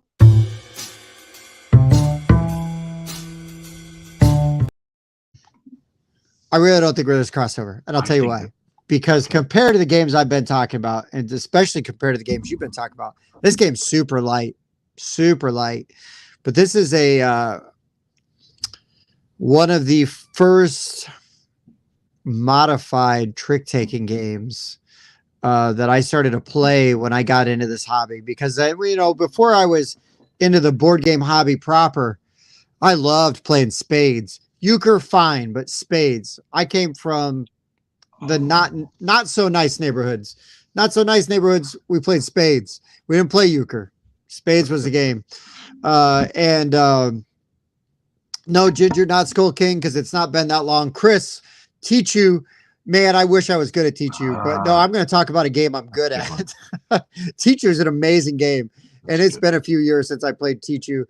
Skull King, I absolutely love Skull King so much. We wore out a copy of Skull King. I had to buy a new copy. Skull King is a game that I bought for other people. I know what this is. This is a Stronghold game. May or may not be out of print, but man, when I could get my hands on a copy of Diamonds, I did. Diamonds is freaking fantastic. And again, it's a trick-taking game, easy to teach. My family already essentially knows how to play. It's just then learning the mechanic of whether you are going to put those diamonds in front of your screen, behind your screen, stealing from other people, the interaction there, ton of fun. This was sort of like Cash and Guns. This was a go-to. Like if I brought it, if we were just getting together to hang out and somebody's like, oh, you brought diamonds, we were playing diamonds, even if we weren't like planning on playing games that night. Same thing with Cash and Guns, similar style, whatever. But just this super light, very fun, very easy, kind of mean, trick-taking game. But man, I just really enjoy it. I appreciated what it did for me at that time in the hobby, but I haven't played it in a couple of years. I got it right over here. It's like, oh, I just love Diamonds. It's so much fun. It's been a while since I've played it as well, at least 2 years. For sure. Yeah, it's got to have been probably 4 years since maybe 5 since I played Diamonds. And some of that is because other trick-taking games have come along. I mean, Skull King came along and sort of like hijacked a lot of that Diamonds time. But yeah, man, Diamonds is a freaking fantastic game. Really, really fun, easy trick taker. Not as hard as Teach You, easier to get good at than Teach You. But Tichu is really good. Tichu is really good, but Tichu is very good. So I don't want to sell that one. It takes some strategies for sure. Yeah. It takes a few plays to get good at Tichu. It really does. Diamond's a lot more straightforward. I like how throwing off gives you an action. Always thought that was cool. Viable, good actions. Well, I felt like that was one of those that like rewarded you still could do stuff basically every turn, so it's like I don't just have to win this book, or this trick to do something or be effective, right? You can throw off, you still get that might mean I get to put this behind my screen now. Thank you very much. Or steal from somebody else. So that's one I need to play again too. As you may remember, my favorite trick-taking game currently is The Crew. I think that game is just absolutely fantastic. I love the tension of knowing the last trick played might make or break the whole round, and it's just when is that card coming out? The one time I played The Crew, it was late, like after a day full of gaming, and I could not wrap my brain around the co-op trick-taking game. Like I just couldn't. I'm so used to playing games like Spades and Skull King and Diamonds that I play so aggressive. Takes a minute, Tim. You are not the captain. We do not want you to win any tricks. We need the captain to take the tricks. Don't take tricks. It's so difficult for me. It is different. Difficult. It's different. Teach you is easier to teach you. Brandon, our winner, our recent winner, who jumped in our Discord also, which we appreciate. Mike, why don't you tell Brandon what you think of Cat in the Box? Yeah, this is a very polarizing question there, Sir Brandon. I think for a lot of people, I enjoy Cat in the Box. Cat in the Box is so much more. I think I get it now. Tim was on the fence about The Crew because he's too aggressive and he wants to try to take tricks. You don't always want to take tricks in The Crew. Agreed. Same with the Cat in the Box. That game is not always about taking tricks. In fact, a lot of the time it is not. It is about trying to get the other players to get to where they can't play a card. What's that called? Vortex? It's been a minute. Sorry. It's an anachrony or anachronism, or is it? I don't remember. Sorry. You want to get somebody to where they can't play a card. Yeah. That's how you win. I mean, really, that's how you win. Know. You paradox. That's the one. Yes, thank you. I like Cat in the Box quite a bit. I don't like it quite as much as The Crew, but it is really good. Tim disagrees, though. I just could not figure out how to play Cat in the Box. Not to say it wasn't taught to me properly, because it was. And I played it a couple times, but I just can't, like, my brain, it just doesn't work for my brain, and I don't have fun playing it, and I just I can't, I can't grok the strategy. It takes a few plays. Because I like really have to rewire my brain to play that game properly.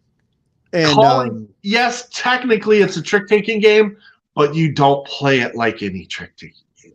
And that's what makes it weird. People are used to playing trick-taking games a certain way.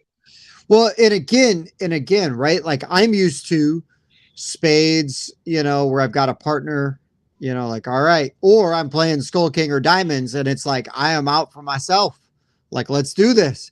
And again, though, it's all about being there. There's some timing, but like, there's the great, like strategy of the trick taking when it, and my brain like really clicks really well with those where it's like, it just makes sense. But then I play Cat in the Box or The Crew, and I am like, how am I so bad at this game? Like, I'm so bad in The Crew. The one time I played that I was detrimental because it's like, oh wait, no, I don't want to take a trick, or oh no, this is terrible. So well, I don't know that one, but yeah, I don't know Indulgence either. And Steve, I picked up Ghost of Christmas when I backed the QE expansion. I tacked on Ghost of Christmas, Haven't played it yet. I was kind of watching it teach at Gen Con. Looks really unique. I want to give that one a shot. Weird shaped box, though. Strange box. I think it's actually just sitting right over there. I should grab it, but I'm not going to. Okay, so Tim, I still feel like this could be your number one. I do. Maybe I'm way off here. And I never asked you. So the way I sorted my list, I was originally going by most recently played, all the way up to the longest since I've played it. And then I actually forgot about this one, crossed off Akrotiri, and put down, I swear this has to be your one. Maybe I'm wrong. Xia Legends of a Drift System, sir. Oh, dude, It's been almost 8 years since I have played this game, and it is fantastic. Oh, it was almost on my list. I love Xia so much. I got it written down, but I wasn't. It was going to be a crossover. As soon as I was like, oh crap, how did I forget about this one? You race it up the top of the list, and then Tim's going to pick this one. I know he's going to pick this one. I left this off my list because I feel like I talk about Xia a lot. And so I was trying to go with a game I don't talk about as much, but good golly, I do love me some Xia Legend of a Drift System. Mike, thank you so much for putting this on your list. Talk about some of my favorite coins in a game. Oh, some of the best. Xia coins those eat your heart out. I love the Xia coins, dude. Yeah, the Xia coins are absolutely fantastic. It comes with a useful insert. It has a gigantic box. It has incredible components and art. And that was just an indie designer, man. Like Cody Miller, he has a game coming out this year. But since Xia, he didn't have a single game since then that I've heard of. And he's only designed maybe 2 or 3 others. Yeah, Tavura or something. He just game. Some name I couldn't remember, unfortunately. But man, what a fantastic kind of 3X game where you're going around and you're kind of doing some pick up and deliver, but at the same time you can attack other people or not. Or you can just wipe out the pirates. It's got just amazing game for its time. I gotta play it again. I love how you can upgrade your ship and then you're rolling. You go from a D8 to then you're rolling a D10, then you're rolling a D12, and your roll is your movement, and you're trying to score the most points. And every little task or quest you can do gives you points. My one complaint with that one, we ended up having to house rule it, and I guess one of the expansions addressed it, is running resources back to the same planet. Oh, because you find the shortest path, you could just keep rerunning that same route and just load up on money. Right. So we made it to where you couldn't take one resource to the same planet more than once. You had to take a different resource to that planet, or take the resource to a different planet. Because you could really just break the game if you just happen to find the correct resource and the planet that requires that resource is close to it. You can just run that trade route over and over and over. It just sort of broke it. House ruled it. Again, I was told expansions fixed that. Man, Tim, I was shocked Xia was not in your list. I really was.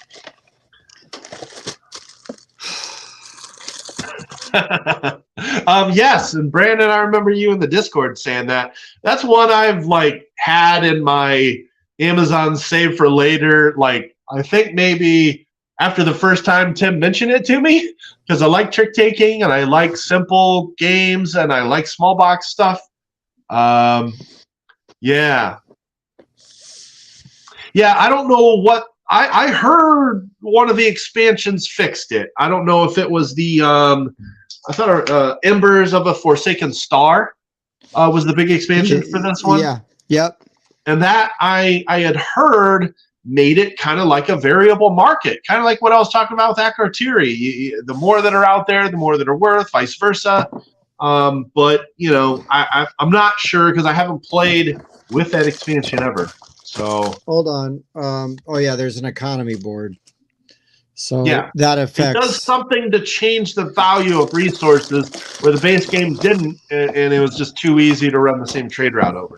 Yeah, I forget exactly how it works, but Yes, yes. that's the one. Thank you. I don't know if you already tagged that comment. Yeah, he has a game coming out this year, and it looks pretty good. When I was researching for this list, I'm like, what else has Cody done? It seems like nothing. Oh, this one's coming out this year? Okay. Yeah, it looks pretty cool. Really does. Yeah. Yeah, So, dude's yeah, baller. It's a great he game. can obviously design some great games. This was his first stab at it. Like, isn't that crazy to think about? This is the first game he designed more than 10 years ago. Let me put it in a movie or a novel or a book writer maybe or a screenwriter perspective. 2014. Okay, so here's the thing is these guys, somebody like him, it might be his first game, but I bet you he's been working on this game for like 10, 15 years. You know what I mean? Like it's your magnum opus. You are this is because you look at like guys who have their first movie and then they never make another good movie or every other movie isn't nearly as good. And that's because they built like everything up. They worked so hard, like fine tuning, like a screenplay or something like that. And it's like, and then the next thing they put out, it took them a year to put it out, you know what I mean? Or a year and a half. And so it didn't get all that cooking, and all those eyes on it, all those rejections that made you make that project better. And yeah, Andrew, we're talking about Zaya specifically, but yeah, man, Zaya is amazing. And if you know what, if Cody Miller puts out, one game every 5 years and they're all as good as Zaya, fair. God bless him. Like keep it up, dude. Because I love Zaya. It is in my top 50, always will be, whether I get to play it, recently or not. And I do think the last time I played this was 2015 or 2019, excuse me, 2019. So I didn't realize that Cody is credited with some of the art. I wonder which part of the art he did. That's interesting. I don't know. I forgot all about that. Huh. Good question. Yeah, no idea. He is credited for it. So I gotta play that one again. I'd like to play with the expansion. Probably all come right back to me. Like it was a pretty straightforward to play game. It's pretty straightforward. Yeah. It's pretty straightforward. And gotta play that one. All right, Tim. So many lists. I know. That's why another reason I like this list. It would bring up games that we would want to play because we haven't in so long. Right. All right. Let's hear that number one.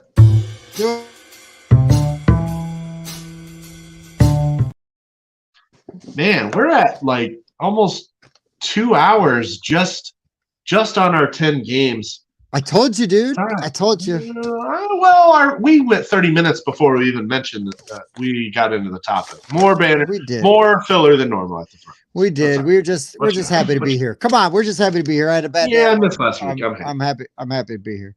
And yeah. Okay. Oh man, my number one was tough because, and you know what's crazy, Mike? Is my number one is a game that I've only played one time. I played it in 2020. The first time I played it, I've got 100% win rate in this game. First time I played it, I played on camera. Wow. Predictable. First time I played it, I played on camera.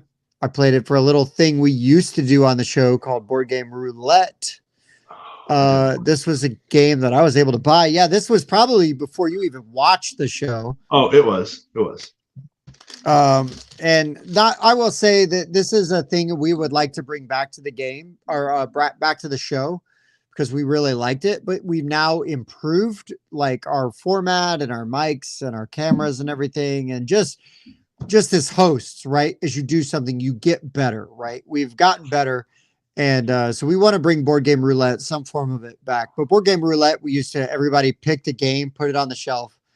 And then the winner of the game, whoever won the game we played, would roll a die. And then 1 through 10, we'd play a new game. And then whoever won that game, we'd pull the game we played off the shelf. And the winner would get to pick a new game to put on the shelf. Right. So we're like seeding the shelf with new games. And Orleans. Ooh. Orleans. I played one time. I'm obsessed with this game. It's bag building. I think I played Orleans before I played Quacks, right? So like now it's older than Quacks, but I think I got to it before Quacks. So I think it was like the first bag builder I played. And I think it was the first one that really took off. I don't care if that dude's got a broken hand on the cover of the box or whatever. Like, yes. But I loved Orleans. I loved my experience with it. Hello, I'm French. Oui, my hand is broken. It's really offensive. It is. But man, I really liked Orleans quite a bit. I thought it was fantastic, and I don't have a nice blinged out copy. I believe I played Bob's blinged out copy. But I'm dying to play the skin. Jason, throw your blinged out copy in the South Bend bag, unless Bob's is equally blinged out, and then we can play it again. But I haven't played it in a couple of years. I loved it enough that I went and got a copy. But the opportunity to play it again just hasn't happened. But I think like Orleans, I can get my family to play, because they like Quacks and other things like that. But just fantastic. Well, here's so I'm in Camp Altiplano as well. I actually do prefer that one. Same designer. Reiner Stockhausen has made a few good bag builders, and I personally like Altiplano better. Now, David, I don't know. Would you say Orleans, or because I know it's not Orleans? Pretty sure I've always heard it pronounced Orleans, but I don't know. And I'm happy to be wrong, dude. Like I am happy to be wrong. I don't mind. I would rather get smarter, and improve. My thing about life, if you're not learning, then what are you doing? Are you dead? Yeah. I don't want to be the smartest guy in the room. I want to be next to the smartest guy in the room because I'm going to be able to sponge off of him. Right. Since we're being philosophical, also number 2, never play a bag builder without upgraded chits to pull out of the bag. Okay. No, never. All of my bag builders except Altiplano, sadly. But I've never played Altiplano. Oh man, that's a good one. Really good one. We played that recently, actually. Like that one a lot. I like how you gotta jump from town to town. You gotta plan your move. There's a planning element to it. It's really interesting. Jason, I played with Trade and Intrigue, and I did like it, but yeah, I only got to play it once. Why it didn't make my list, I'm not sure. I do like it, and I think it's because I like Orleans so much better, and I'm a huge Quacks fan. And it is by far, Wonderland's War is definitely my favorite bag builder now. So maybe it's because it slides down so much after those. I never logged my play. I know I've played Orleans. Hey, Bobby, do you remember when we played Orleans? Did we have any of the expansions when we played? I don't remember when we played on roulette. It was your copy. So Bob's going to answer. Ginger, you would know. Orleans, right? Orleans. That's the French buzz on it. Orleans. Now it starts sounding like that guy from Waterboy. Orleans.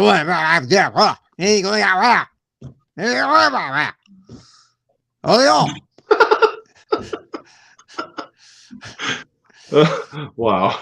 You know what I'm talking about, Mike? I think so. Everybody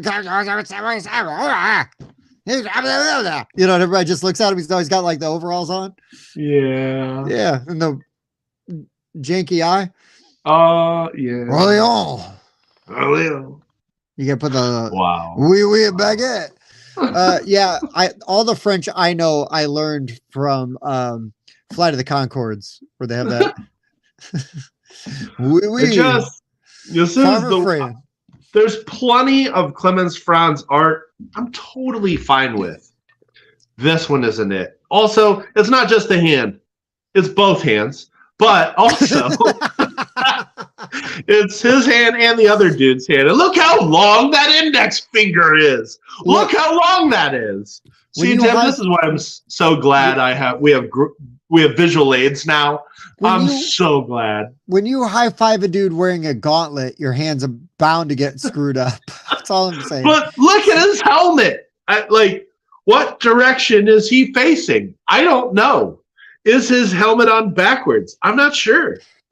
Okay, let me. I just have so many problems with the way the people are drawn on this one. And again, plenty of Clemens Franz art that I'm fine with, don't love, fine with, but this one's the worst one. No, let me walk you through this.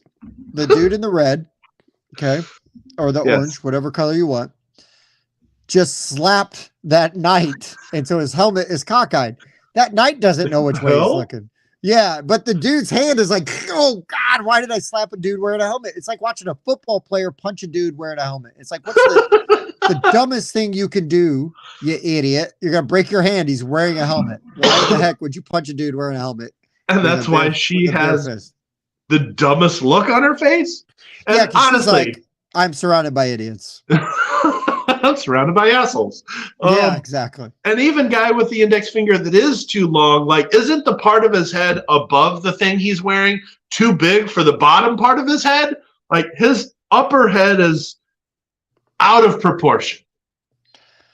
Well, issues, man. Issues, man. Oh, and like, what pose is he striking? Like, the guy in the blue, like, he's sort of leaning his like hips forward slightly, but also leaning back and has his broken hand. I struggle, man. Here's the thing, Mike, is I look at old Renaissance art, it's not like a Herminius Bosch or anything.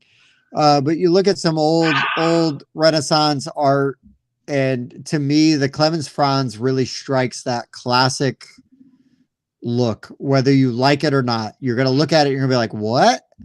And I might have said Herminius Bosch wrong, but I'll say it again. I'll double down on that one.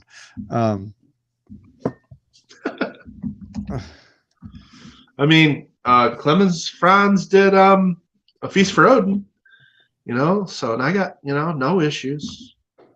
I love Clans of Caledonia. He did that one. Love that game. Yeah, and David's always coming with the knowledge. David is always coming with the knowledge. Nice.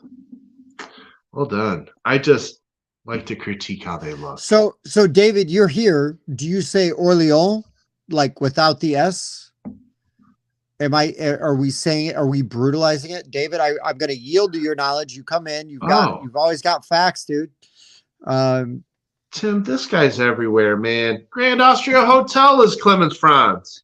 Oh, dude. Well, Clemens Franz is all over the place. You got Caverna, you got Agricola, you got. I'm not hating on Clemens Franz. I would rather look at Clemens Franz box art than Circadian's Chaos Order box art. Sue me. I'll put it out there, dude. I'll put it out there. I don't care. But yeah, this one looks great. I like this one. I don't know. He's just hit and miss for me. I don't know. It doesn't bother me because I feel like his style conveys the theme to me.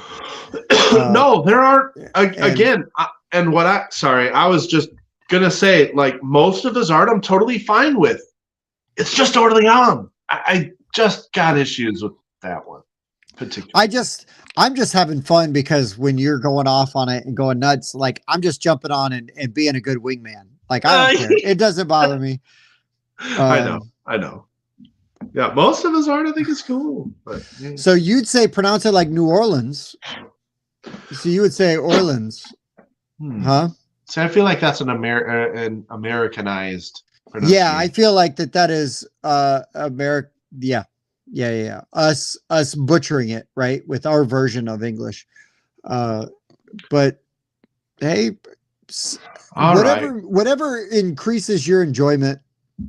I like saying Orleans, and everybody seems to know what I mean when I say I love Orleans. And besides the way that we say New Orleans, if you're going to say it proper, like somebody from New Orleans, you say Nolans. So I wouldn't say Allens. You know, it's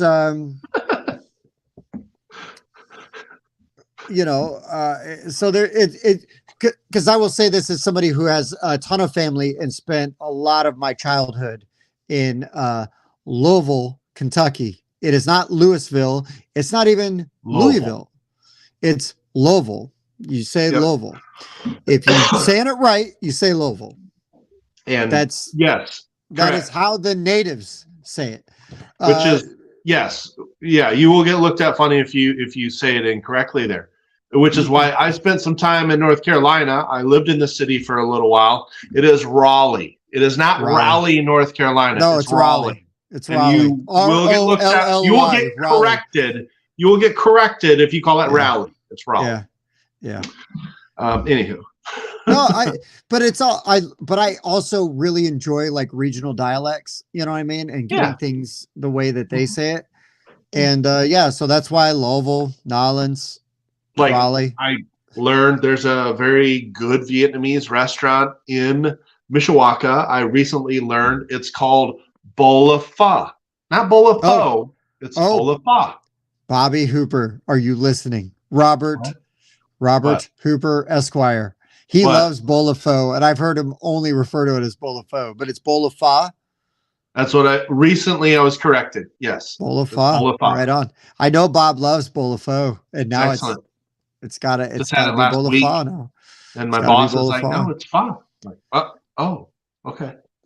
Anywho, I've used my number one in a lot of lists, and I don't care. This is the only game that I have sold that I may actually rebuy to play again.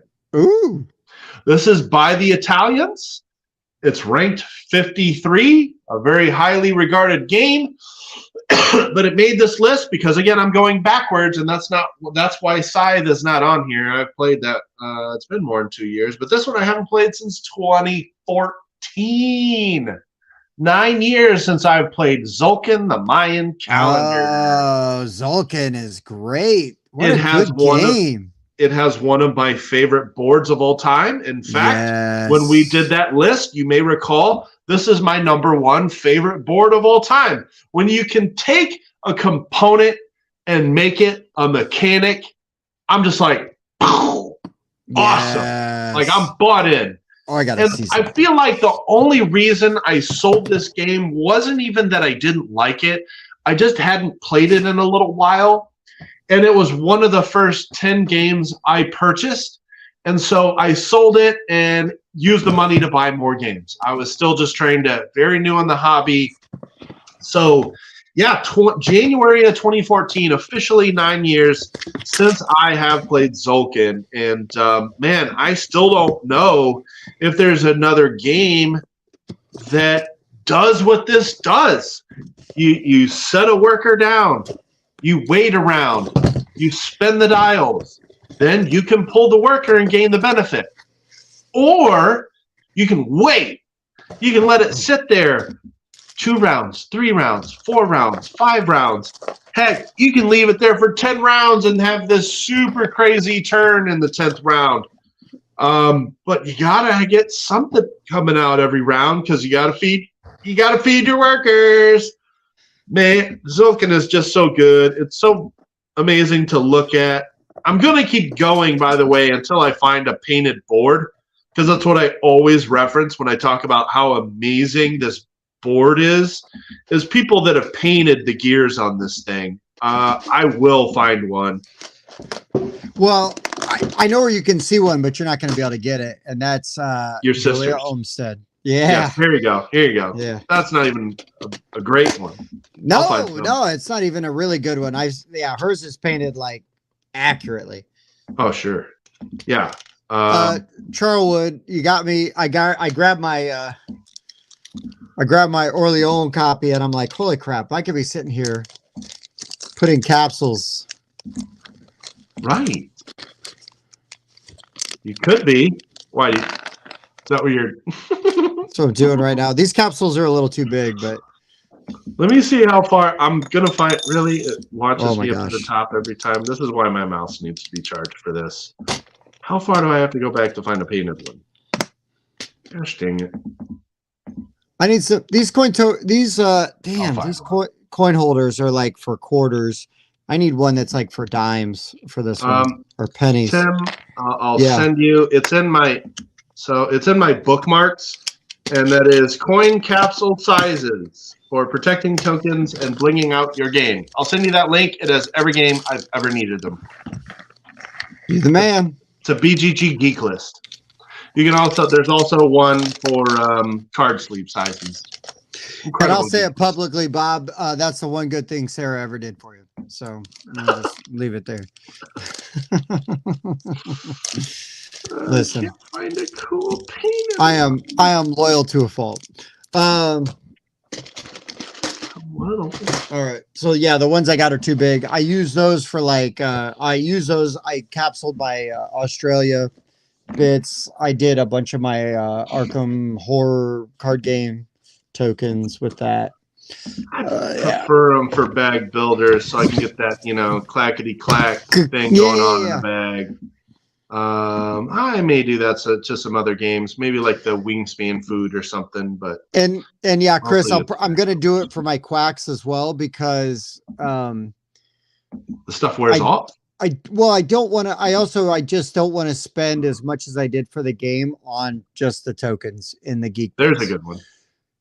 I mean, the smaller wheels aren't great, but at least there's some more color on that one. Yeah, that one's decent. Julius looks more like traditional, I guess. Right. But yeah, I mean, one of the first few games that the Italians designed, and just they crushed it. That's a fantastic game, man. What a good pick. That is a fantastic game. It's funny. It's been the number one of two of my lists, and I freaking sold this game like 7 years ago. So, I'd love to play this one again. I really would.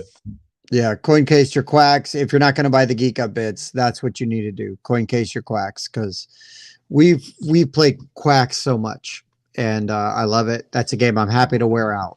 And that is I haven't played quacks in a minute. I've probably gone the longest without playing quacks since I've owned it. Oh no, hold on. There's a question coming, Mike. There's a question coming from Jason. To me, the most burning question for BGR, that's Board Game Rundown, just in case you didn't know. Someone explain Dan's profile pic. Was it like Didn't he do a reface? Yeah, so Dan did a reface for Harrison Ford out of Raiders. And yeah, it looks like the cover of the romance novel. Let me just speak for Dan. He wishes. That's all I'm going to say. He wishes he looked that much like Harrison Ford. Coin capsuling Runebound. I've got a Runebound second edition maybe that is in shrink that I have not even opened yet. I haven't played Runebound. And yeah, Chris, you're right. The Quacks expansions are great. I've enjoyed all of them. Ooh. Everything. Did I miss where you tagged this one? Oh, dang. Hold on. I moved all my pins. They're not back here. Let me just see if I can. Okay, so Zolkin. Hold on. Let me just hold up the cover to this one. Bruges. That's my number one. Teotihuacan. No, I don't know. I think that HU becomes almost like a W. Teotihuacan. Teotihuacan? Sure. I think so. Anyway, sure. That one I'm fine, but if you try to get me to do the other T games, I'm like, no, you lost me. Tiwanatinsiu. Yeah, Teotihuacan. I'm usually pretty good with pronunciations. I've never confidently pronounced the name of that game. I'm like, yeah, I'll play that one. I'll play that one. I'll play that T game. I'm good. Commonly mispronounced games. Well, you'd have to have a bunch of T games. It would be a list of T games, but it'd be all the games from the Italians. Those two. Yeah. Oh, hold on. Hey, Mike, I got maybe the people that say archipelago instead of archipelago. Here you go, Mike. Oh, You mean Mysterium? Got it. Oh, dude. I know that one. Come on. See? You think I don't have game knowledge, and then I pull something like that out for you. See? This is my Polish Mysterium. I bought this before Mysterium came to the United States. Totally language independent game. I wanted Mysterium. And ironically, this version's better. The Portal Games, the OG Portal Games version is better than the US version. Even though the US version has amazing components. Oh, here we go, Dan. Here we go, Dan. Teotihuacan. No, the only thing I did was I went Teo instead of Teo. But if that's the case, then I'm good. Teotihuacan. Teotihuacan. You got to really hit that con. You got to Shatner that con. Yeah. Tim, I have a bunch. So instead of a bunch of filler after this show, why don't we just have a bunch of honorable mentions? Okay. Because I have a bunch down. I just alternate with you. And if you, yeah, whatever. I'm going to grab my copy of Runebound real quick and see what edition it is. Because okay. Because David said third edition. Yeah, so you start. I'll be right back. I can see where it's at, so I'll be right back. All right. Yeah, so Scythe was one of my honorable mentions, but again, I wanted to go to older games. Scythe, as some may know, is my number 3. I moved it back because I haven't played it since, where the heck did I put it? January of 2021. So it would have made the list. It's a little over 2 years. One of my favorite games of all time. So I started with Scythe, Tim. It has been over 2 years. Scythe's on my honorable mention as well. Because it's one of my favorite games, I talk about it all the time. I left it off. Yeah, Alchemist could have made the list. It's been since 2018, but it's one of my favorite. So it's one of my favorite deduction games. So I talked about it last week. Here's one for you, Tim. I only got to play Baseball Highlights 2045 once. That was the same Origins that I got to play Grand Austria Hotel. At that same Origins was the last time I played Ra, my other honorable mention. Oh, wow. Okay. So you're talking it's been nearly 7 years since I played Grand Austria Hotel, Baseball Highlights, and Ra, and I played them all at Origins. So I played Baseball Highlights like solo last year. I love Baseball Highlights, but I love baseball. Mike, you and I, the nice thing is, Mike, you and I are the sports guys on the show. I finally got a sports guy on the show. Somebody drew me into that game. Yes. Gives a damn about sports. You and I are sports guys on the show. Yeah, I love Baseball Highlights. Great game. But yeah, so I played that recently. But what was the other one you were saying? Raw. We're gonna play Raw next month because I'm gonna get my Kickstarter copy of Raw. That's why I wanted to bring it up. I want to play the new copy. I just got a Kickstarter update while we're filming. I haven't been able to read it, but I know that it's coming. I know it's coming soon. I think it might even be stateside by now. Dude, that first player marker, I feel like they undersold how gigantic that thing is. It's the size of a baby. I mean, I like babies. That first player marker, it's ridiculous. Rah. Hey, Ginger, let me just tell you, man, and Jonathan, we know each other. We know each other well. Anytime you want to play Cthulhu Wars, just say the word, because Mike hasn't played Cthulhu Wars yet. I would happily play Cthulhu Wars with you and Mike. I want to play. So here's the thing with Cthulhu Wars. I want to just play 4 players. If I got to teach, I got to teach. That's fine. But I just want to play a 4-player game max of Cthulhu Wars. Man, Dinosaur Island. So Mike, if Mike had his he would say it's been 100 years since he played Dinosaur Island. It's probably been a few years since I played Dino Island. I really like Dinosaur Island. I thought it captured the theme nicely. I enjoyed it quite a bit. I really want to play Dinogenics. I know Dinogenics came out around the same or slightly after, right?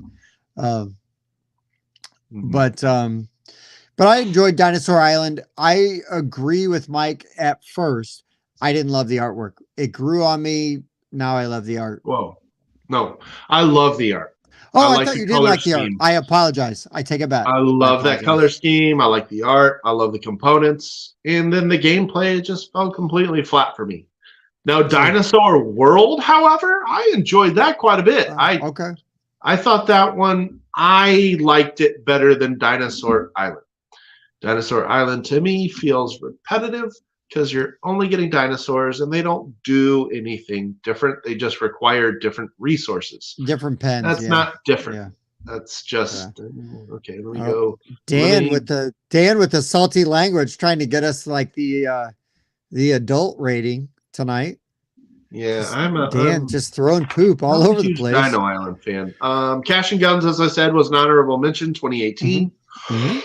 I'll just kind of rifle through these. Captain Sonar is one of mine. December of 2020. I haven't played Chinatown since 2021. I haven't played. Oh my God. I've never played Chinatown in real life. I have only played Chinatown on TTS.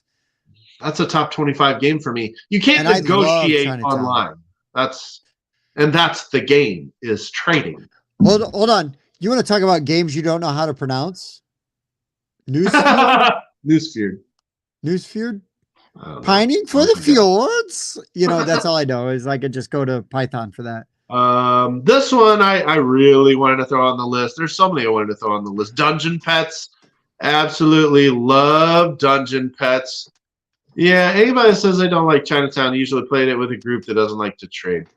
It's a top 25 game for me. I have a blast every time I play it, and I've shown it to so many non-gamers. They're like, oh, how fun. Dungeon Pets. Old Flata game. Very thematic. Another worker placement game, too. Food Chain Magnate. Own it. Haven't played it. Oh, my gosh, Tim. Man, that's one I just need to add to my collection, just as a collection piece. It's a fantastic game. Played once. Dungeon Lords. Yeah, that one I do own. That one's a beast to play, though. Just an absolute beast. It was Dan, I feel like when I learned it. Dan, I feel like I'm kind of waiting on Ragnarok at this point. It should fulfill this year. Yeah. But here's the thing, though, Mike, is we could play Lords of Hellas anytime, man. Oh, sure. There's nothing stopping us. Why don't you want to play Lords of Hellas? Mike, what's wrong with you? Why don't you want to play Lords of Hellas? Why don't you like us? Mike, why don't you like yourself that you would want to open up to the experience that is Lords of Hellas? Oh, I'm sorry. Please continue. Let's see. Yeah, Food Chain Magnate. Okay. This is going to segue me to something totally different. Manhattan Project I hadn't played since 2018. And while I may not play the original Manhattan Project again, I just got in the mail Manhattan Project Energy Empire yesterday, which is now out of print. I do enjoy Dwellings of Eldervale a lot. That is the only Luke Laurie design I've played. I want to see the foundations of his recall mechanic, and everybody says Energy Empire by far is the best Manhattan Project game, and I like that theme a lot. Oh, dude. Dude. Yes. Well, that's the funny thing. They have an expansion for it, and that's the name of it. Oh, okay. Well, that catch up mechanic is the name of that expansion. You got it. Damn you, Chris. Okay. A few more real quick. Russian Railroads, which segueing, I traded for Dwellings of Eldervale Legendary Edition. Amazing trade because Russian Railroads was out of print at the time. Come on. German Railroads with it. It was Tim's advice. Tim there we go. Nudged me to say, yes, Mike, make that trade. This is before we were even hanging out. And we've reviewed that game, by the way. Listen, who's a good friend to you before we were even friends? Who's a good friend to you? Come on, Mike. I have Dwellings, and now I can just go buy Ultimate Railroads on Mini Market. All right, a few more real quick. Now Bob is at your mercy because you could just dangle Dwellings. I mean, there's just it's in my top 50, and I want to play it more. And there's so much content I haven't touched because there's 16 variable player powers. It's amazing. More. It's amazing, dude. Okay. Sentinels of the Multiverse. I haven't played it since 2018. Oh, yes. I love that one. That's a Dwellings good of one. Elderly Vale. I like it. Elderly Vale. Yeah. Yes. It does sound like a retirement home. Oh, my gosh. Sheriff of Nottingham, 2019. Dude, oh my gosh, I love to share. That's on my also ran as well. I love that game so much. All right. Three more. No, two more. I'll cut it down because nobody really knows a whole lot about Sidereal Confluence. If you like trading games like I do, this is one of the more in-depth ones I've played. Everybody's got different resource kind of conversion that they can do. And your resource conversion is going to make you a compatible trade partner with someone else. You're trading resources and trying to score points. Really good game. I got to give Jonathan his comment real quick. Oh, good Lord. Jonathan, I think you should see if you can make it 20 years since you played Sorcerer City. Well, sorry. Hey, Andrew, thanks for popping on, buddy. It's as always great to see you, and thanks for helping co-host the show like you always do. Yes, and he's Andrew. Yeah. All right, two more real quick. Steampunk Rally 2020. Big racing game fan. This was one of the first racing games that I really enjoyed and realized I love the mechanic. They did a Kickstarter for the standalone expansion, Steampunk Rally Fusion. Still haven't touched that stuff, and I love that game. That's a top 40-ish game for me. And last but not least, Suburbia 2019. Yeah, I'm a big fan of Suburbia. I've got a lot of plays on that one, like probably 13 or 14. I like that one a lot. On my list. Holy crap. Suburbia is amazing. What a great game. Suburbia's good. I didn't.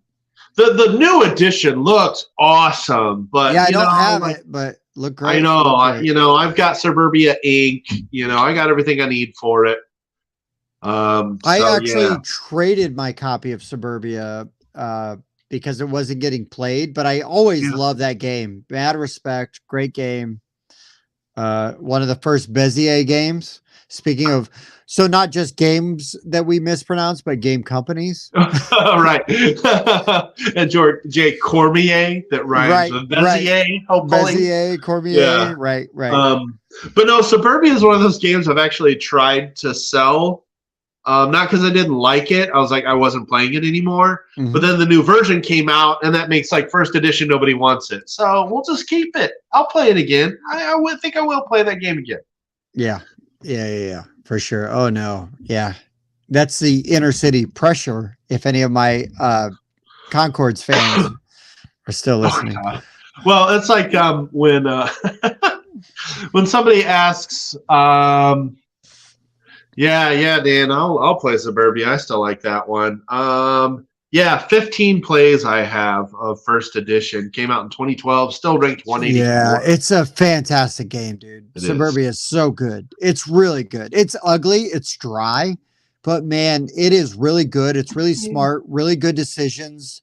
I just love that push and pull, because you don't want to go too high on some of the tracks, it's really good. The thing that gets me about that one, I think it has a really smart catch-up mechanic, since that was recently brought up, is how the higher your population gets, score. Right. Your income and your population levels go down one, because every time you do a turn, you get money, and your population goes up. Well, those counters tick down the further you go up the population track. Yeah. I think that's just a really, really it's a really thematic catch-up mechanic. Yeah, really interesting and fun balance. It blew me away. I'm playing it and I'm like, what? This makes so much sense. It's really good. It's really smart. It is. Wait, I can do that every turn. Yeah. Collect stuff. Yeah. It never feels like you have bad options. Like you always have good options. You've always got plenty of money to get the stuff you want. It's really, really good game. Okay, so before I go into my honorable mentions, I'm going to throw out a thing, and then we'll see if anybody comments, and I'll have a fun thing to share for you if they do. But before I go into my honorable mentions, does anybody else here like Flight of the Conchords? That is Jermaine Clement and Brett McKenzie from New Zealand. It was a HBO show for a minute, 2 seasons, musical. It's a musical duo, comedy duo. Anyways, Flight of the Concords. Putting that in your head now. Yep, there they are. Oh, look at that. You brought them up. Jermaine and Brent. You probably saw Jermaine and Britt. You've probably seen Jermaine in like a ton of movies because he's been in a ton of movies. Anyway, so I'm gonna go through my my also rans real quick. And yeah, Chris. Yes. I'll tell a really funny story. And Dan, get good, man. Their music's amazing. Hold on. So my also rans. I had Scythe. I haven't played Scythe since 2020. Ironically enough, apropos even. Last time I played Scythe, I played with Dan and his brother, Zach, at Dan's old house. I've never played Istanbul. Man, Coimbra, I've only played once, and that's probably been 4 years since I played Coimbra. Wait, did I play Istanbul or Constantinople? No, just kidding. Haven't played either. I just like that They Might Be Giants song. Black Orchestra was on my list, but I just recently talked about Black Orchestra when we talked about game boards that we liked. That's one of my favorite co-ops. Rising Sun could have been on my list. I love Rising Sun. I think it's great. Do I love Ankh more? Yes. But I do love Rising Sun, Also, and it's been a hot minute since I played Rising Sun. And then the other one that I want to mention is the other game that I played with Bob while we played virtually, and that's Empire's Age of Discovery. It is my favorite Glenn Drover game. It is a top 5 game for me. I freaking love this game. Yeah, see, now listen, Bob, I'm asking a ringer. If Bob's in the audience and I go, who likes Flight of the Concords? And also, Bob, you were there for this, so it doesn't really count.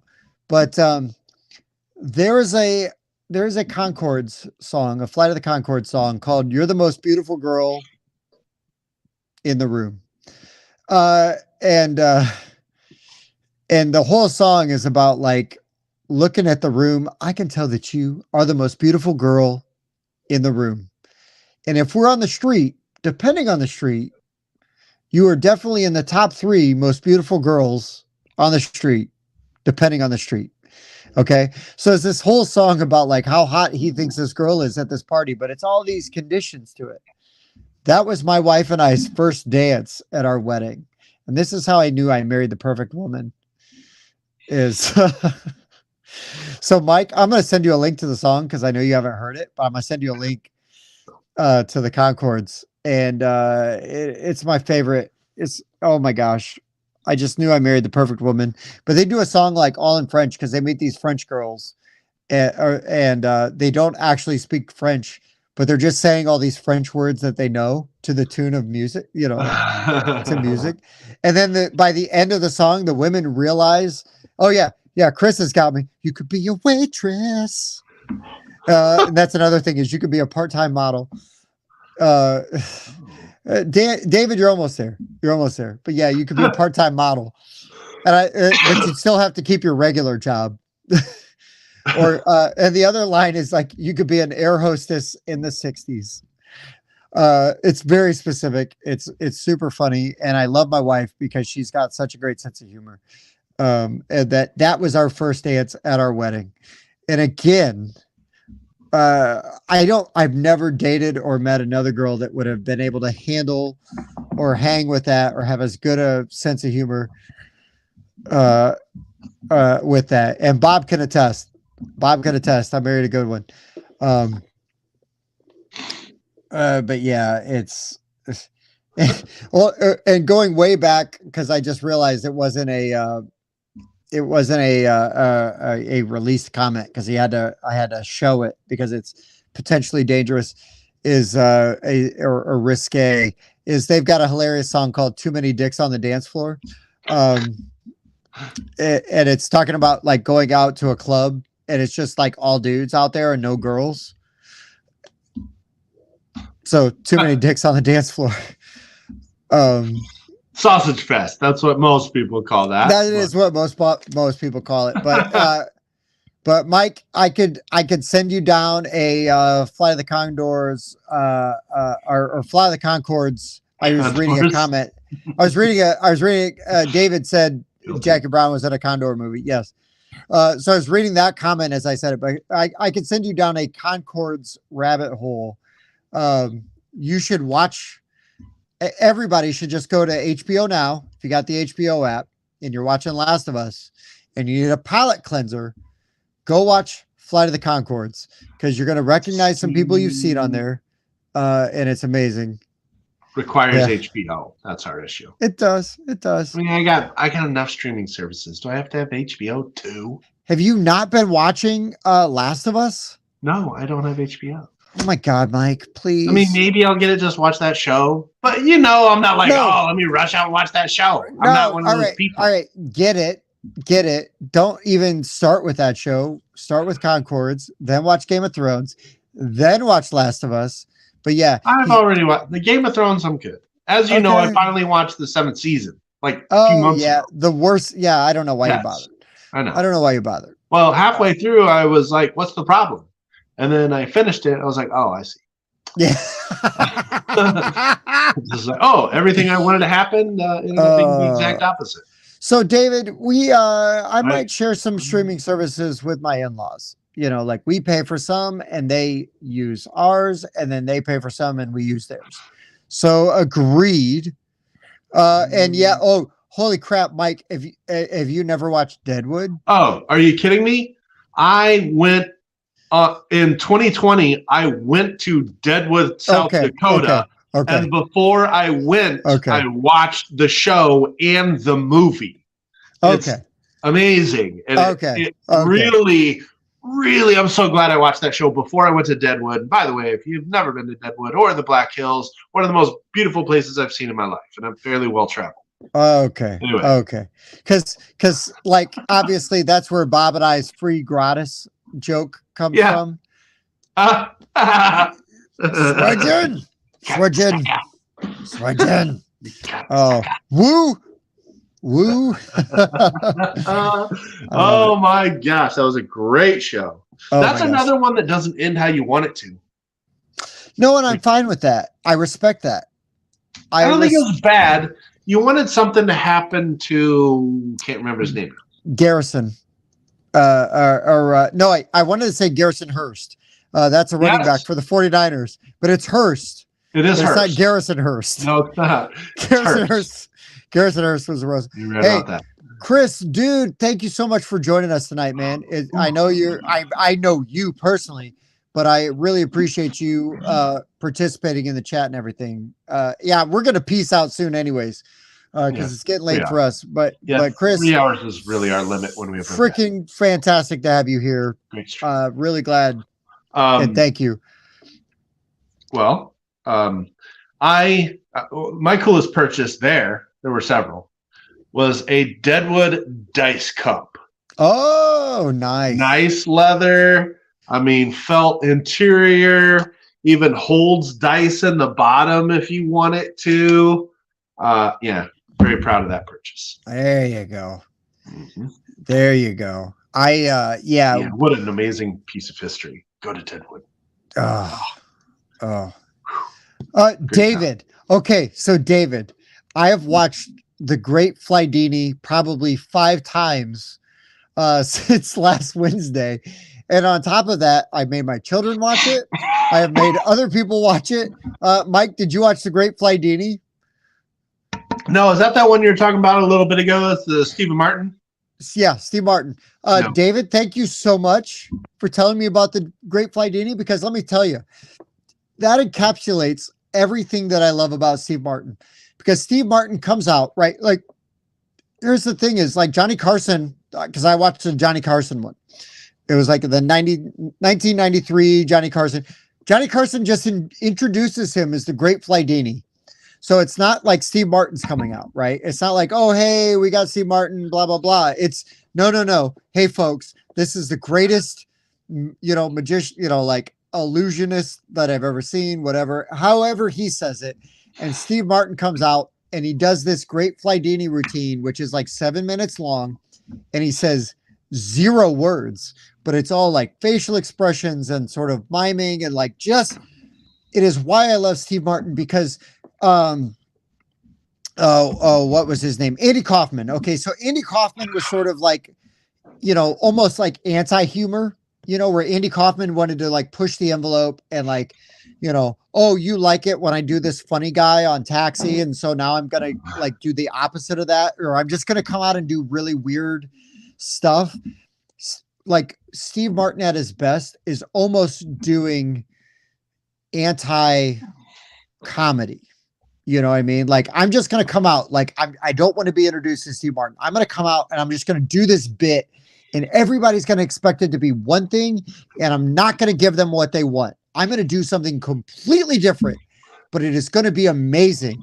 And it's like, I just love the boldness of that. And at the same time, it is freaking hilarious.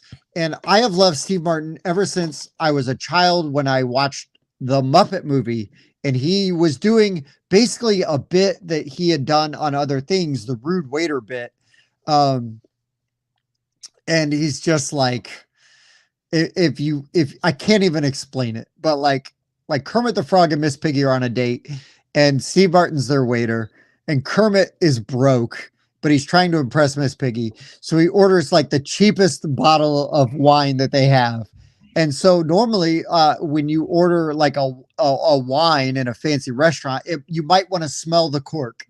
But this wine has like a bottle cap on it. It's so cheap. And so Steve Martin's like, would you like to smell the cap, sir? And he's, and it is like, I just love, I maybe I'm biased because I love that scene. And then it leads right into a scene with my favorite Muppet. I don't care. My favorite Muppet is Rolf the dog. Oh, look, Brandon is with me. Would you like to smell the bottle cap? Brandon's with me. Rolf is my favorite Muppet, and he's got one of my favorite songs in that whole movie. That whole movie's amazing. It's got Mel Brooks, it's got Madeline Kahn, it's got Carol Kane, it's got Telly Savalas. I mean, it's got Richard Pryor, it's got Milton Berle, it's got so many people. Oh, it's so good. It's so good. The Muppet movie is a freaking classic and formative for my childhood. And just going back and rewatching it and getting even more of the jokes out of it. But anyways, Steve Martin's in that. I was in love with Steve Martin from then on. And then when I saw him in The Jerk, Mike, have you seen The Jerk? Oh yeah. Oh yeah. Okay. So like he goes from like so zany and wacky, like in The Jerk, to like doing this really bizarre, understated. Mike, I'm giving you homework, Mike. Before we talk again, you must watch The Great Flydini. Hold on, I got to figure out which streaming service I need first. Well, The Great Flydini is just on YouTube. Just YouTube The Great Flydini. Oh, and you'll perfect. Find it. Yeah. Now the Muppet movie, David. Okay, listen. The first Muppet movie is a classic. Wait, there's multiple. But technically, my favorite Muppet. Well, the Muppet movie is the first one. My favorite Muppet movie is The Great Muppet Caper. And I that may be unpopular, but I just, again, one of my favorite all-time quotes from The Great Muppet Caper that I use all the time is like, anytime somebody's like, oh, we're going to catch them red-handed. Anytime somebody says that in The Great Muppet Caper, we're going to catch them red-handed. And Fozzie or whoever would go, well, what color are their hands now? I don't know why. That joke always makes me laugh. But I love Great Muppet Caper, maybe because it's got John Cleese in it, and it's got the Happiness Hotel in it, which I absolutely love. It's got Muppets riding bikes. They're throwing Muppets out of planes. It's got Charles Grodin in it. It's got the what was her name? She was in Game of Thrones, but she was also in the original Avengers. Oh, she was absolutely beautiful woman. She was in the original Avengers. She played the Lady Holiday in the Great Muppet Caper. If Trevor Ames was still watching, he would, maybe he still is. He would correct me because I bet he knows. But Great Muppet Caper, I love because they also always thought that Fozzie and Caper's good on salad. Well done, sir. But they thought Fozzie and Kermit were twins, but they would like put on the same hat and they'd be like, "Oh, I see it now." But anyways, so many running jokes. But Great Muppet Caper is my favorite. But the Muppet movie, and like the soundtrack to the Muppet movie, is one of my favorite all-time soundtracks. Moving right along. I had my buddy. We talked about him earlier because he loves Sons of Anarchy. He loves metal. Loves metal. That dude, if I put in the Muppet movie soundtrack, would sing along with me to every freaking song because I converted him. Wow. But yeah, Muppet movie's freaking great, dude. It's so good. And there's so many icons in that movie. And, Muppets Take Manhattan is a lot of fun and really good. But to me, it's sort of the Return of the Jedi of the original trilogy. And, capes are also frowned on by Miss Edna. No capes, no capes. That's the Invincibles, or what are the name? Not the Invincibles. The Incredibles. The Incredibles. That's an Incredibles reference. Animated movie. Yeah, Nix is with me. Moving right along. Rainbow Connection. Here's the thing: is Paul Williams wrote most. Yeah. Can you picture that, Brandon? Dr. Teeth and the Electric Mayhem. They sure don't look like Presbyterians. Holy crap, when they wake up in that church.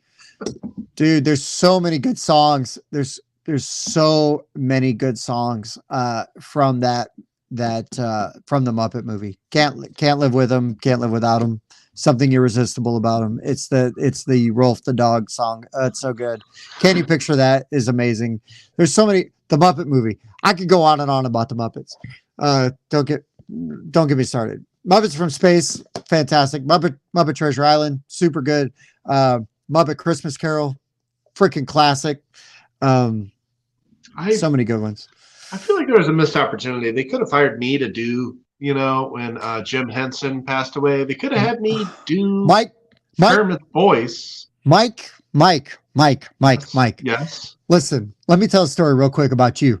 So Mike and I are riding were we going to Gen Con together? Or do we ride? No, we were going to JuliaCon. We were going to my sister's house in Indy. Yes. And I'm like, this is my opportunity. I played games with Mike before. I like Mike quite a bit, but let me get to know Mike. Let's dig in, right? I'm just asking questions. I'm grilling Mike. And I find out Mike and I have so many things in common, which is not a requirement for him to be on the show with me, but I mean, it helps. Mike and I have very similar dark, depraved senses of humor. I'm not going to offend Mike with my jokes. Mike is not going to offend me with his jokes, right? We can go as deep and dark as we want. Love it. But then I find out that Mike is a master of voices. And Mike and I not only love similar shows, if this only endeared Mike to me. So, I mean, Mike, it only just speaks to the strength and the bond of our friendship and why I love you and respect you. And I'm happy to have you as my friend. I'm desperate to keep you as my friend because we have such a great time. We have a great time. Mike can bust out, if anybody likes Aqua Teen Hunger Force and you want to hear the greatest Meatwad impression you've ever heard, Mike's your guy. Mike's your guy. Mike can do voices. Yeah, there's a few in there. I mean, some Eric Cartman from South Park. Yeah, Kermit is certainly one of them. I can do an upset piggy. Oh, okay. An upset piggy. Now, there's a lot of them I could do, but just for fun, because you're like, wait, what does upset piggy sound like? And then you hear it and you're like, oh, that's upset piggy. Because every time Piggy was upset, I can't believe I'm doing this one. Of all the ones I'm doing upset Piggy.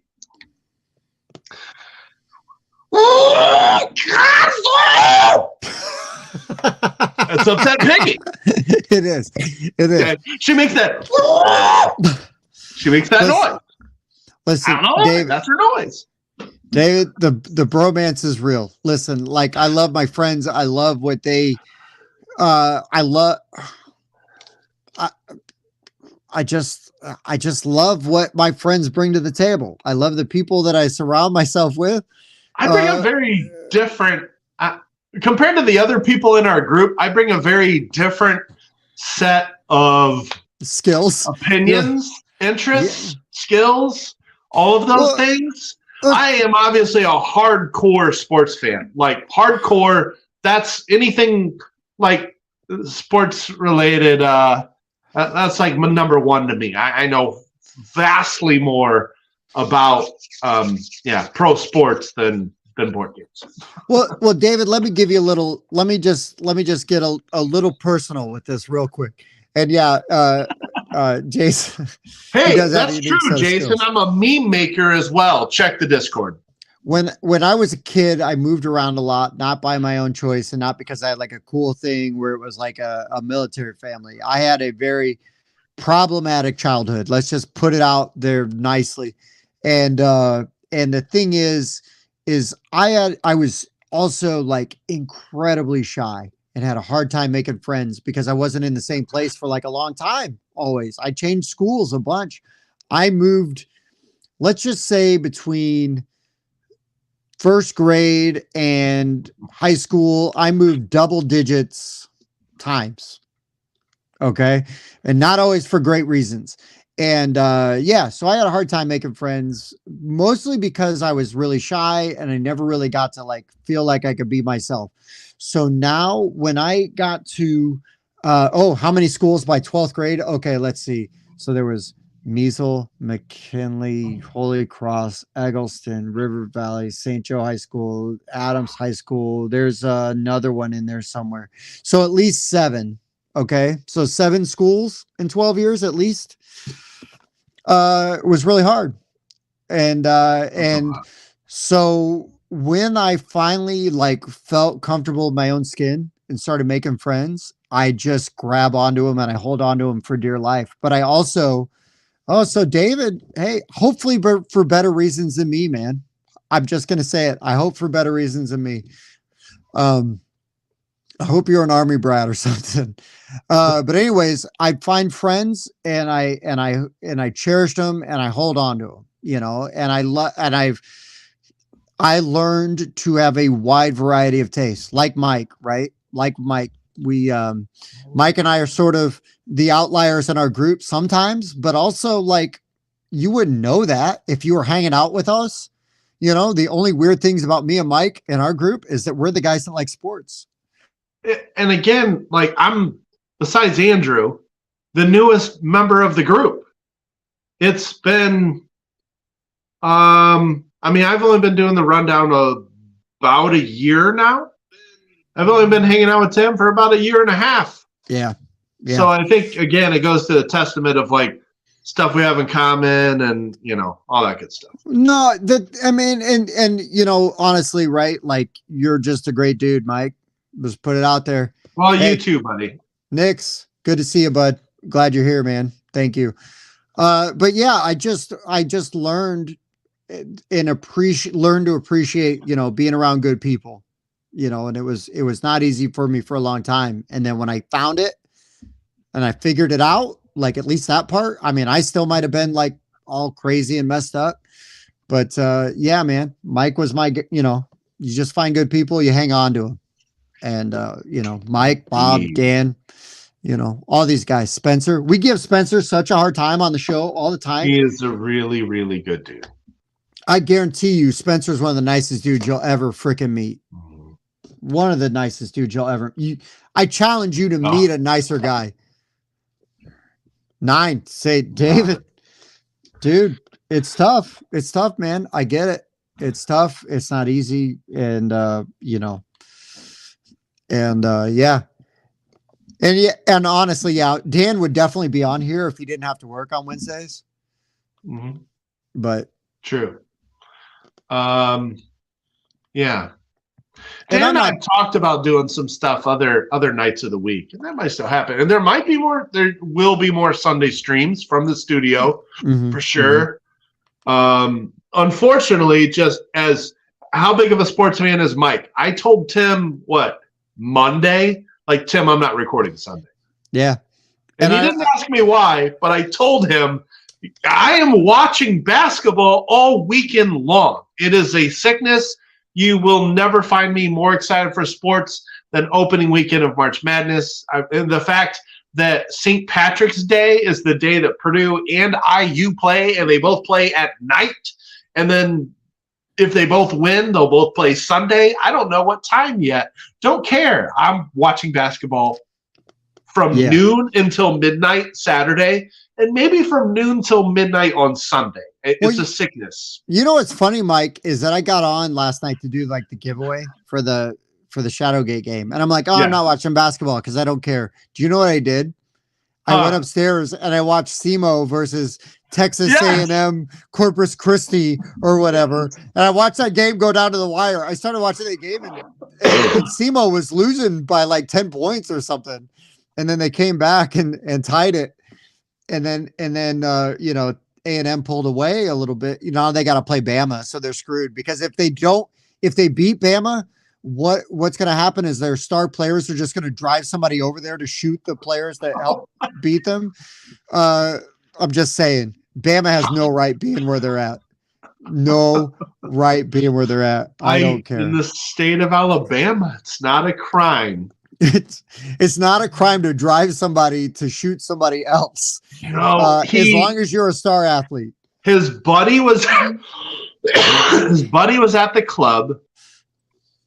His buddy texted him, "Hey, go get my strap," or whatever he said. Right. So he took his vehicle to the bar and handed him his gun. After midnight in the state of Alabama, it's only legal if he knew he was going to shoot someone. What else is he going to do after midnight with a gun? Break into the shooting range and shoot legally? It's not like he was getting him his hunting rifle. Like, yo, bro, I'm going to go hunting in a minute. Dude, these owl. No, I mean, yeah. But no, we couldn't prove. And it just so happens that this player that drove the gun, he is the best player in the country. Well, let me rephrase that. He's the best NBA prospect in college basketball right now. He will be drafted 3rd or 4th in the NBA draft. Had he not been playing, Bama's maybe not even in the tournament. So I don't know. Yeah, we'll see. So real quick before we wrap up, I will say BGR bracket challenge. I don't know. That would be an amazing thing to try to figure out. Tim and Bob. Well, I think what we would need to do is like just do a board game bracket and then do votes. Oh, look at Mike's face. Look at Mike's face as it dawns on him the amazingness that has been pitched. But Mike, real quick, who do you have winning your bracket? I know you filled out a bracket. Who do you have winning? And don't say Purdue. Yes, 2. So far, working on my 3rd tonight. Okay, so one of them, 3 seed Gonzaga. You could always put Gonzaga as winning it all. This is the year nobody is, though, because they're a 3 seed and they lost like 5 games. But that's only because this is the first time they made their non-conference schedule much more challenging. They played Duke. They played Purdue. They don't usually play teams like that in the off season or off non-conference beginning of the season. Those are not tune-up games. Those are damn good teams. So they lost more games than normal, and everybody wrote them off. Still has the most efficient offense in the country. I also picked Bama once, and because there actually is a viable chance, I picked Purdue in one of my brackets. See, I think if they're to win the national championship and I didn't pick them, I'm like, what am I doing with my life? Yeah, no, they have a chance. I didn't pick them last year. I did not pick them last year. This year, they're one of the best 5 teams in the country, so I did. So I think the problem with Purdue is if they don't get the calls, and I'm not saying they're not legitimate, But if they don't get the calls, they're not. They get in their own heads and they start shooting like garbage. And that is what happened to them at IU. That's what happened to them with Northwestern. That's what happened to them with Rutgers. I'm really glad they pulled through and won the Big Ten championship because they deserve it. And I think they're great. This could be the year for them. It really could. I think Houston's really good. I kind of like Duke as my dark horse this year because I think they're hot right now. Duke is scrappy and got hot at the right time. I normally they don't don't have like Coach to pick K anymore. People tend to forget that. Nope, I don't like to pick Duke or North Carolina very often, but I think Duke kind of towards the end of the season started to figure it out. But we'll see. They got very hot down the stretch, and getting hot down the stretch matters, and that's why it is tricky to look at Purdue and think they're a favorite because they struggled in the end of the season. But let's not forget, they still were the regular season champs. Hey. They still spent more than 2.5 months as the number one, and they still won the Big Ten tournament. I was going to say, hold on, they didn't completely cool off anymore. They did not completely cool off because they did win the Big Ten tournament, and that means a lot. That means something, dude. That means something. It does. And since they've done both, I'm like, okay. Now, I wasn't going to go down this road, but you started it real fast. What teams figure out, why I said Bama was the best NBA prospect, he is not the best player. Zach Edey is the most dominant player in college basketball. He's not an NBA prospect, though, because he's 7'4", he's slow, he shoots from within 5 feet of the basket, he blocks shots, he rebounds. That's not what the NBA wants to do with NBA players anymore. That's not how dominant he is because nobody can guard him. In 1991, Zach Edey would be a first-round draft pick and would be a monster. Easily. Oh, he a monster. And, they just don't use 7-footers like that anymore. No. And I mean, even in 2000, he'd be a first-round draft pick. Yeah. Yeah. And, teams started to figure out that if you double-team him, hack the shit out of him, hack him, beat him up, he gets flustered. Yeah. If other Boilermakers are not hitting perimeter shots, we're toast. Yeah, well, and that's when Purdue works really well is when Edey can take all those hits, and then your other guys are making their shots. When the other guys aren't making their shots, you guys look like garbage. You'll go 6-7 minutes without scoring a damn point. But when they're hitting their shots, holy crap! Because then when they start hitting their shots, all the defense goes to the perimeter, and then Edey just dominates on the inside because you have to hack the crap out of him to make him miss. You can't triple team Edey when you've got multiple guys hitting threes. Yeah, so Jason, you're right. Good old days, man, of when centers in basketball was actually a position that mattered. It's weird because I think the Purdue had more talent last year. Jaden Ivey, lottery pick from our area. Oh, dude. Mom coaches Notre Dame's women's team. Playing very well as a rookie for the Pistons right now. So legit player. But the team they have now is built better for the tournament. They play better as a team. They pass more. They play better defense. They rebound better. The team last year did not. So I think this team is definitely better and has a better shot. So on the last note on basketball, and then we'll sign off pretty soon. Yeah, man. Anybody wants to watch some cool old school basketball stuff? His dribbling drills. Look up anything on Pistol Pete. Insane. Holy cow. Was amazing. I mean, I don't know that anybody had faster hands. I know they called him Pistol Pete, but if Pistol Pete was in Deadwood, he would be the fastest draw. He's the guy in the movie that has the gun drawn out before anybody could see it. I mean, Pistol Pete was amazing. Absolutely amazing. And, unfortunately, I just don't think enough people are aware of what that dude, Pistol Pete Maravich, contributed and could do with basketball. Just absolutely amazing. But his dribbling drills are crazy to watch. There's one where he's doing a thing where he's catching the ball between his legs. You know what I mean? And it's and he's just moving his hands so fast you can't even see him move. Yeah. It's like Bruce Lee with punching. It's like, what? What just happened? But anyways, guys, my phone's about to die. Oh, go on, Yep. Mike, real quick. No, Go no. on. Speaking of Bruce Lee, I was just going to say real quick. Do you know what Bruce Lee's favorite drink is? Oh no, water. And Close. I only say that because Jeet Close. Kune Do was to be like water. That was the point of Jeet Kune Do. Close. It's Okay. what's Oh, okay. Oh boy, why did I even ask? Jason's from Indiana. Of course, he's a basketball fan. But and Jason, yeah. But the thing is how many games did he need to do it? I mean, he needed a lot more games. Pistol Pete did it in less games, was amazing. And yeah, David, you're absolutely correct with training, dedication, training. That's why Larry Bird is one of the all-time greats. I don't care what anybody says. Larry Bird, competitor, just one. Oh. It's like Michael Jordan. They both just wanted it more than anybody else on the damn court at the same time. Nobody wanted it as bad as they did. I don't care how talented you were. Nobody wanted it more than they did. And that's why that's why Michael Jordan ate everybody's freaking lunch through the 90s. And that's why LeBron will never be as good as Michael Jordan. I'm sorry. I'm sorry for all you LeBron lovers. LeBron's got longevity and everything, but Jordan just had this cutthroat, mean, killer instinct.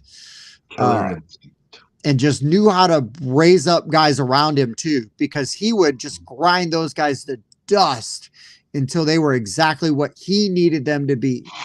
You know, LeBron's like, I'm just going to call and get all the other guys that I like to come in. I'm going to get all the other best players to come and play with me. Jordan's like, this is the team we got. Let's do it. This is the coach we got. Let's do it. I am really looking forward to seeing that movie. Oh, really yes. I will tell you, since this came up earlier, let me tell you another talent of mine you may not know. Still to this day, I used to be a very good free throw shooter. I won multiple free throw shooting contests. One of those contests was when I was 13 years old. It was at Bethel College, right in Mishawaka. And right down from where I work to this very day. And I was 13 years old. They had camps, and they had kids from the age of 5 up to the age of 18. The free throw drill was shoot a free throw. You miss, you're out. That's simple. All right. So you start with age groups. You're going to keep shooting until one person from your age group is still alive. That was me. I beat all the 13-year-olds. So then they put me up against every other age group. So from 5 to 18. So then I beat all the 14, 15, 16, 17, and 18-year-olds. So they're like, holy crap, he still hasn't missed. So then they had me go up against the camp counselors and the assistant coaches, which were the coaches and the players on the Bethel team at that time. I continued to make those free throws as well. I beat the camp, and I beat the coaches and the players at that time by making 47 free throws in a row. Roughly, give or take 5. Nice. I wasn't counting during the contest, but like some of the counselors like, how many do you think he made? Somewhere in the 40s in a row. So there you go. 13-year-old Mike. I can still hit him. It's kind of crazy. Go years without shooting. But anyway, it wasn't a brag. I guess it was, but like, I know the dedication it takes to make free throws. Like that's what I used to do when I was a kid. I would just sit in my driveway, just shoot free throws over and over and over. I'd shoot just like they talked about Larry Bird. I'd shoot hundreds of free throws a day. That's what I did. I just loved having a basketball in my hand when I was a kid. I was better at other sports. I didn't even play basketball in high school, and I'm 6'3", but we just had a really, really good team. Anyway, that was my moment of glory there, I suppose. Anyhow. All right. So your phone's going to die. That's what's going on. My sound quality sucks because I just unplugged my mic to plug in my phone so I could be able to sign off properly. Engineers think microphones and chargers need to go in the same hole. Yeah, right. Terrible idea. But anyways, guys, Mike, what a fantastic list. Thank you guys. Great show. So many great comments Great show. tonight. It was such a fun show. Y'all really made my day. It started off as a really crappy day. You guys made my day. Let me just personally say thank you so much for that.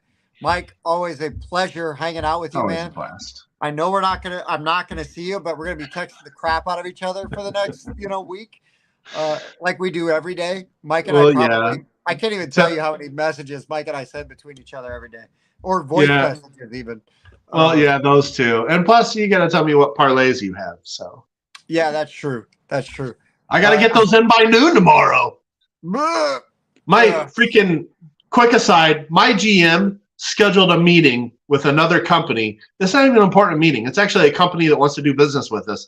And he's not even that sold on the product. Like, I don't. Anyway, he's doing it at 2:00 tomorrow.